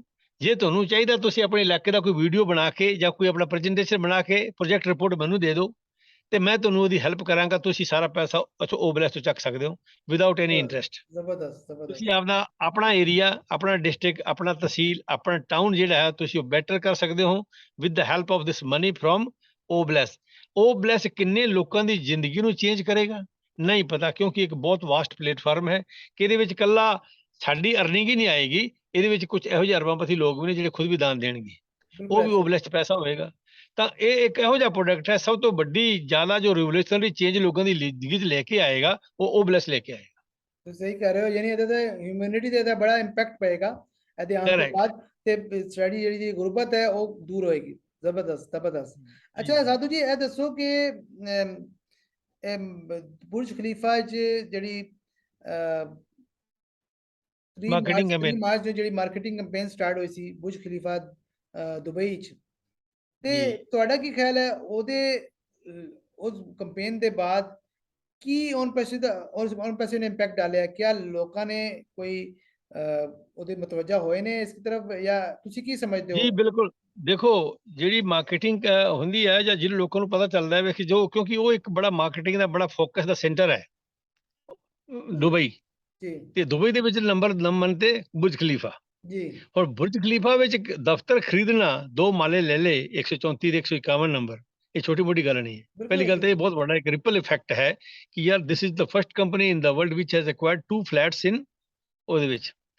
ਅੱਛਾ, ਹੁਣ ਜਿਹੜਾ ਉਹਦੇ ਮਾਰਕੀਟਿੰਗ ਕੈਂਪੇਨ ਚੱਲਿਆ ਇਹਨਾਂ ਨੇ ਵੱਡੇ ਸਕਰੀਨ ਦੇ ਉੱਪਰ, ਹੁਣੇ ਮੈਂ ਆਉਣ ਤੋਂ ਪਹਿਲਾਂ ਰੋਬਰਟ ਟੈਂਟੂਲੋ, ਰੋਬਰਟ ਟੈਂਟੂਲੋ ਵੀ ਇੱਕ ਬੰਦਾ ਆਪਣਾ ਹੈ OnPassive ਦਾ, ਉਹ ਕਦੇ ਯੂ ਆਰ ਮੋਟੀਵੇਸ਼ਨਲ ਕਰਕੇ ਉਹਦਾ ਇੱਕ ਆਰਟੀਕਲ ਆਉਂਦਾ, ਡੇਲੀ ਆਉਂਦਾ ਹੈ, ਯੂ ਆਰ ਮੋਟੀਵੇਸ਼ਨ, ਉਹਦੇ ਅੱਜ ਹੁਣੇ ਉਹਨੇ ਲਿਖਿਆ ਸੀਗਾ। ਉਹ ਕਹਿੰਦਾ ਵੀ ਇਹਦਾ ਇੰਨਾ ਇਫੈਕਟ ਹੋਇਆ ਕਿ ਹੁਣ ਹਰੇਕ ਇਨਸਾਨ, ਚਲੋ ਆਪਣੇ ਦੇਸ਼ਾਂ ਦੀ ਗੱਲ ਛੱਡੋ ਥੋੜੀ ਜੀ, ਲੇਕਿਨ ਐਡਵਾਂਸ ਜਿਹੜੇ ਲੋਕ ਨੇ ਉਹ ਪੁੱਛਦੇ ਆ, ਬੜੇ ਸੀਰੀਅਸਲੀ ਪੁੱਛਦੇ ਆ ਕਿ what is OnPassive, we have heard about OnPassive। ਇਹ ਕਿੱਥੋਂ ਪਤਾ ਲੱਗਿਆ ਉਹਨਾਂ ਨੂੰ? ਇਹ ਬੁਰਜ ਖਲੀਫਾ ਤੋਂ ਤੇ ਦੁਬਈ ਐਡ ਤੋਂ ਪਤਾ ਲੱਗਿਆ ਉਹਨਾਂ ਨੂੰ ਕਿ ਇੱਕ ਇਹੋ ਜਿਹੀ ਕੰਪਨੀ ਆ ਰਹੀ ਹੈ, ਇੰਨੀ ਵੱਡੀ ਕੰਪਨੀ ਆ ਰਹੀ ਹੈ। ਉਹ ਕਹਿੰਦਾ ਵੀ ਦੇ people are asking very seriously what is OnPassive। ਤਾਂ ਇਹੋ ਜਿਹਾ ਇਫੈਕਟ ਉੱਥੇ ਪੈਦਾ ਹੋਇਆ। ਹਾਲਾਂਕਿ ਮੇਰੇ ਖਿਆਲ ਪੂਰੇ ਵਰਲਡ ਦੇ ਵਿੱਚ ਕੈਂਪੇਨ ਸ਼ੁਰੂ ਨਹੀਂ ਹੋਇਆ ਜ਼ਿਆਦਾ ਹਜੇ, ਦੁਬਈ ਵਾਲੀ ਗੱਲ ਹੀ ਕਰੀਏ, ਦੁਬਈ ਦੇ ਇਕੱਲੇ ਦੇ ਨਾਲ ਹੀ ਬੁਰਜ ਖਲੀਫਾ ਦੇ ਨਾਲ ਵੀ ਇੰਨਾ ਇੰਪੈਕਟ ਪੈ ਗਿਆ ਕਿ ਹੁਣ ਐਵਰੀਬੋਡੀ ਇਨ entire world they know, educated people are asking what the OnPassive is, its very seriously, ਬਹੁਤ ਸੀਰੀਅਸਲੀ ਪੁੱਛਦੇ ਨੇ ਉਹ। ਓਕੇ, ਜ਼ਬਰਦਸਤ। ਬਲਕਿ ਹੁਣ ਰੀਸੈਂਟਲੀ ਮਿਸਟਰ ਐਸ਼ ਨੇ ਦੱਸਿਆ ਸੀ ਲੋਕੀ ਉੱਥੇ ਬਲੌਗਿੰਗ ਕਰ ਰਹੇ ਨੇ, ਫਿਲਮਿੰਗ ਕਰ ਰਹੇ ਨੇ, ਯਾਨੀ OnPassive ਤੋਂ ਸਟੈਚੂ ਦੀ ਤਰ੍ਹਾਂ ਇੱਕ ਜਗ੍ਹਾ ਖੜਾ, ਯਾਨੀ ਉਹਨੇ ਕੋਈ ਗੱਲ ਵਾਲੀ ਹਰਕਤ ਨਹੀਂ ਕੀਤੀ, ਲੇਕਿਨ ਲੋਕ ਇਹਦੀ ਤਰ੍ਹਾਂ ਮੁਤਵੱਜਾ ਹੋ ਗਏ, ਬ੍ਰਾਂਡ ਇੰਟਰੋਡਿਊਸ ਹੋਇਆ ਤਾਂ ਕਾਫੀ ਇੰਪੈਕਟ ਪਿਆ, ਤੇ ਉਹ ਬਿਲਕੁਲ ਸਟ੍ਰੈਟਜੀ ਨਾਲ ਚੱਲ ਰਹੇ ਨੇ ਤੇ ਬਿਲਕੁਲ ਜ਼ਬਰਦਸਤ ਕਰ ਰਹੇ ਨੇ। ਅੱਛਾ ਜੀ, ਜਿਹੜੇ ਇਵੈਂਟਸ ਕੁਝ UK ਐਂਡ ਆਇਰਲੈਂਡ ਦਾ ਹੋਇਆ, ਜਰਮਨੀ ਦਾ ਇਵੈਂਟਸ ਹੋਇਆ, ਕੁਝ ਆਇੰਦਾ ਆਉਣ ਵਾਲੇ ਇਵੈਂਟਸ ਆ ਰਹੇ ਨੇ, ਉਹਦੇ ਬਾਰੇ ਚ ਕੋਈ ਕੀ ਕਹਿਣਾ ਚਾਹੁੰਦੇ ਹੋ ਤੁਸੀਂ? ਜੀ ਦੇਖੋ, ਇਹ ਜਿਹੜੇ ਇਵੈਂਟਸ ਨੇ ਆਰਗੇਨਾਈਜ਼ ਕੀਤੇ, ਸਪੈਸ਼ਲੀ ਜਿਹੜਾ ਪਿੱਛੇ ਜਰਮਨੀ ਐਂਡ ਮੇਰੇ ਖਿਆਲ ਆਇਰਲੈਂਡ 'ਚ ਕੀਤਾ ਸੀਗਾ, ਜੀ ਉਹਦਾ ਵੀ ਬੜਾ, ਯੂਕੇ ਚ ਕੀਤਾ ਸੀ, ਯੂਕੇ ਚ ਇੱਕ ਯੂਕੇ ਚ ਹੋਇਆ ਸੀ, ਯੂਕੇ, ਹਾਂ UK and Germany, UK and Ireland event ਇਕੱਠਾ ਹੋਇਆ ਸੀ, ਯਾਨੀ ਲੋਕ ਉਹਨਾਂ ਦੇ ਜਿਹੜੇ ਲੀਡਰ ਸੀ ਇੱਕ ਹੀ ਜਗ੍ਹਾ ਇਕੱਠੇ ਹੋਏ ਸੀ, ਇਸ ਵਾਸਤੇ ਉਹਨਾਂ ਨੇ ਯੂਕੇ ਆਇਰਲੈਂਡ ਹਾਂ, ਉਹ ਜਿਹੜਾ ਜਰਮਨੀ ਵਿੱਚ ਉਹ ਐਨਜੇ ਹੈਨ ਦੀ ਲੇਡੀ ਜਿਹੜੀ ਸੀ ਉਹਨੇ ਕਰਵਾਇਆ ਸੀ ਮੇਰੇ ਖਿਆਲ। ਜੀ ਜੀ ਤੇ ਬਿਲਕੁਲ, ਮੈਂ ਉੱਥੇ ਪੈਨਲ ਤੇ ਵੀ ਸੀ, ਤੁਸੀਂ ਅਗਰ ਵੇਖਿਆ ਹੋਵੇ ਤੇ। ਹਾਂ ਮੈਂ ਦੇਖਿਆ ਸੀ, ਯੈਸ, ਉਸ ਦਿਨ ਮੈਂ ਦੇਖ ਰਿਹਾ ਸੀ ਉਹਨੂੰ ਪੂਰਾ। ਤੇ ਉਹ ਦੇਖੋ ਉਹ ਇਸ ਤਰ੍ਹਾਂ ਦੀ ਜਿੰਨੀ ਵੀ ਇਵੈਂਟਸ ਹੁੰਦੀਆਂ ਨੇ ਪਲਾਨ ਕਰਕੇ ਜਾਂ ਪ੍ਰੋਜੈਕਟ ਕਰਕੇ ਜਾਂ ਉਹਦੀ ਵੈਲ ਪਲਾਨਡ ਕੀਤੀਆਂ ਹੋਣੀ ਤੇ ਉਹਦਾ ਵੀ ਇੱਕ ਅਸਰ ਹੁੰਦਾ ਹੈ, ਕਿਉਂਕਿ ਉਹ ਜਰਮਨੀ ਵਿੱਚ ਹੋ ਸਕਦਾ ਹੈ ਪਹਿਲਾਂ ਉਹਨਾਂ ਜ਼ਿਆਦਾ ਲੋਕਾਂ ਨੂੰ ਨਹੀਂ ਸੀ ਪਤਾ ਕਿ ਵਟ ਇਜ਼ ਔਨ ਪੈਸਿਵ, ਲੇਕਿਨ ਜੋ ਆਰਗੇਨਾਈਜ਼ ਕੀਤੀ ਹੋਈ ਇਵੈਂਟ ਕਿੰਨੇ ਲੋਕ ਉੱਥੇ ਫਿਜ਼ੀਕਲੀ ਆਏ, ਸ਼ਾਇਦ ਉਹਨਾਂ ਨੇ ਵਿੱਚੋਂ ਬਹੁਤ ਜੁਆਇਨ ਵੀ ਨਹੀਂ ਕੀਤੇ ਹੋਣਗੇ, ਉਸ ਤੋਂ ਬਾਅਦ ਜੁਆਇਨ ਕਰ ਲਿਆ ਹੋਵੇਗਾ, ਤੇ ਉਹਨਾਂ ਲੋਕਾਂ ਨੇ ਅੱਗੇ ਜਾ ਕੇ ਕਿੰਨੀ ਗੱਲ ਕੀਤੀ ਹੋਏਗੀ ਵੀ ਔਨ ਪੈਸਿਵ ਦੇ ਬਾਰੇ ਅਸੀਂ ਅੱਜ ਇੱਕ ਇਵੈਂਟ ਅਟੈਂਡ ਕਰਕੇ ਆਏ ਹਾਂ। ਇਸੇ ਤਰ੍ਹਾਂ ਹਰ ਕੰਟਰੀ ਦੇ ਵਿੱਚ ਜਦੋਂ ਇਵੈਂਟ ਹੋਏਗਾ ਤਾਂ ਕਿੰਨਾ ਪੋਜ਼ਿਟਿਵ ਇੰਪੈਕਟ ਉਹਦਾ ਹੋਏਗਾ ਪੂਰੀ ਦੁਨੀਆ ਵਿੱਚ। ਜਿਸ ਤਰ੍ਹਾਂ ਆਪਣੇ ਸਾਡੇ ਇੰਡੀਆ 'ਚ ਹੋਣਾ ਸੀ ਪਿੱਛੇ, ਉਹ ਤੁਹਾਨੂੰ ਪਤਾ ਚੱਲਿਆ ਸੀ ਹੰਗਾਮਾ, ਪਿੱਛੇ ਰੋਕ ਦਿੱਤਾ ਗਿਆ। ਤਾਂ ਸਿਮਿਲਰਲੀ ਕਿਉਂਕਿ ਇੰਡੀਆ ਦੀ ਪਾਪੂਲੇਸ਼ਨ 140 ਕਰੋੜ ਹੈ ਤਾਂ ਉਹ ਰੋਕਤੀ, ਲੇਕਿन 140 करोड़ ਨੂੰ ਹੀ ਪਤਾ ਲੱਗ ਜਾਣਾ ਸੀਗਾ ਕਿ ਵੀ ਔਨ ਪੈਸਿਵ क्या है भाई, ये लोग बैनर लगा रहे हैं, ये क्या कर रहे हैं, क्या है। ਤਾਂ ਕਿੰਨਾ ਉਹਦਾ ਪੋਜ਼ਿਟਿਵ ਇਸ ਤਰ੍ਹਾਂ ਦੀ ਜੋ ਇਵੈਂਟ ਆਰਗੇਨਾਈਜ਼ ਕੀਤੀਆਂ ਜਾਂਦੀਆਂ ਨੇ ਇਹਨਾਂ ਦਾ ਆਪਣਾ ਇੱਕ ਪੋਜ਼ਿਟਿਵ ਇੰਪੈਕਟ ਹੁੰਦਾ ਹੈ ਤੇ ਲੋਕਾਂ ਦੇ ਵਿੱਚ ਅਵੇਅਰਨੈਸ ਹੁੰਦਾ ਔਰ ਸਪਰੈਡ ਹੁੰਦਾ ਹੈ। ਬਿਲਕੁਲ ਜ਼ਬਰਦਸਤ ਜ਼ਬਰਦਸਤ। ਤੇ ਲਾਸਟ ਕੁਐਸਚਨ ਹੈ ਕਿ ਹੁਣ ਤੁਹਾਨੂੰ ਪਤਾ ਹੈ ਕਿ ਫਾਊਂਡਰਸ਼ਿਪ ਹਮੇਸ਼ਾ ਵਾਸਤੇ ਕਲੋਜ਼ ਹੋ ਚੁੱਕੀ ਹੈ ਜੀ ਤੇ ਹੁਣ ਕੋਈ ਵੀ ਫਾਊਂਡਰ ਨਹੀਂ ਬਣ ਸਕੇਗਾ, ਤੇ ਨੈਕਸਟ ਤੁਸੀਂ ਕੀ ਵੇਖਦੇ ਹੋ ਅੱਗੇ ਅੱਗੇ ਕੀ ਹੋਏਗਾ, ਯਾਨੀ ਦੇਖੋ ਜੀ, ਤੁਸੀਂ 5 ਸਾਲ ਹੁਣ ਬਾਅਦ ਪੈਸਿਵ ਹੁਣ ਦੀ ਗੱਲ ਕਰ ਰਹੇ ਹਾਂ, ਹੁਣ ਤੁਸੀਂ ਹਾਂ ਕੀ ਹੁਣ ਵੇਖਦੇ ਦੀ ਦੇਖੋ ਹੁਣ ਇਹ ਹੈ ਵੀ ਜਿਹੜਾ ਹੁਣ ਆਪਾਂ ਨੂੰ ਪਤਾ ਹੈ ਕਿ ਫੋਨ ਪੈਸਿਵ ਦੀ ਫਾਊਂਡਰਸ਼ਿਪ ਬੰਦ ਹੋ ਚੁੱਕੀ ਹੈ, ਲੇਕਿਨ 2 ਆਪਸ਼ਨਸ ਆਰ ਸਟਿਲ ਓਪਨ। ਔਰ ਇੱਕ ਆ ਇਸਨੇ ਥੋੜਾ ਜਿਹਾ ਆਪਣਾ ਇਹ ਜੋ ਲੋਕਾਂ ਕੋਲ ਪੈਂਡਿੰਗ ਸੀਗੀਆਂ ਉਹ ਉਹਨਾਂ ਨੇ ਇੱਕ ਆਪਾਂ ਨੂੰ ਆਪਸ਼ਨ ਦੇ ਦਿੱਤਾ ਕਿ ਪੈਂਡਿੰਗ ਅਗਰ ਜੇ ਕੋਈ ਨਵਾਂ ਬੰਦਾ ਜੀ ਜੁਆਇਨ ਕਰਨਾ ਚਾਹੁੰਦਾ ਤੁਸੀਂ ਉਹਦੀ ਪੈਂਡਿੰਗ ਆਈਡੀ ਉਹਨੂੰ ਦੇ ਸਕਦੇ ਹੋ। ਜੀ ਬਿਲकुल ਪਹਿਲਾ ਤਾਂ ਇਹ ਹੋ ਗਿਆ।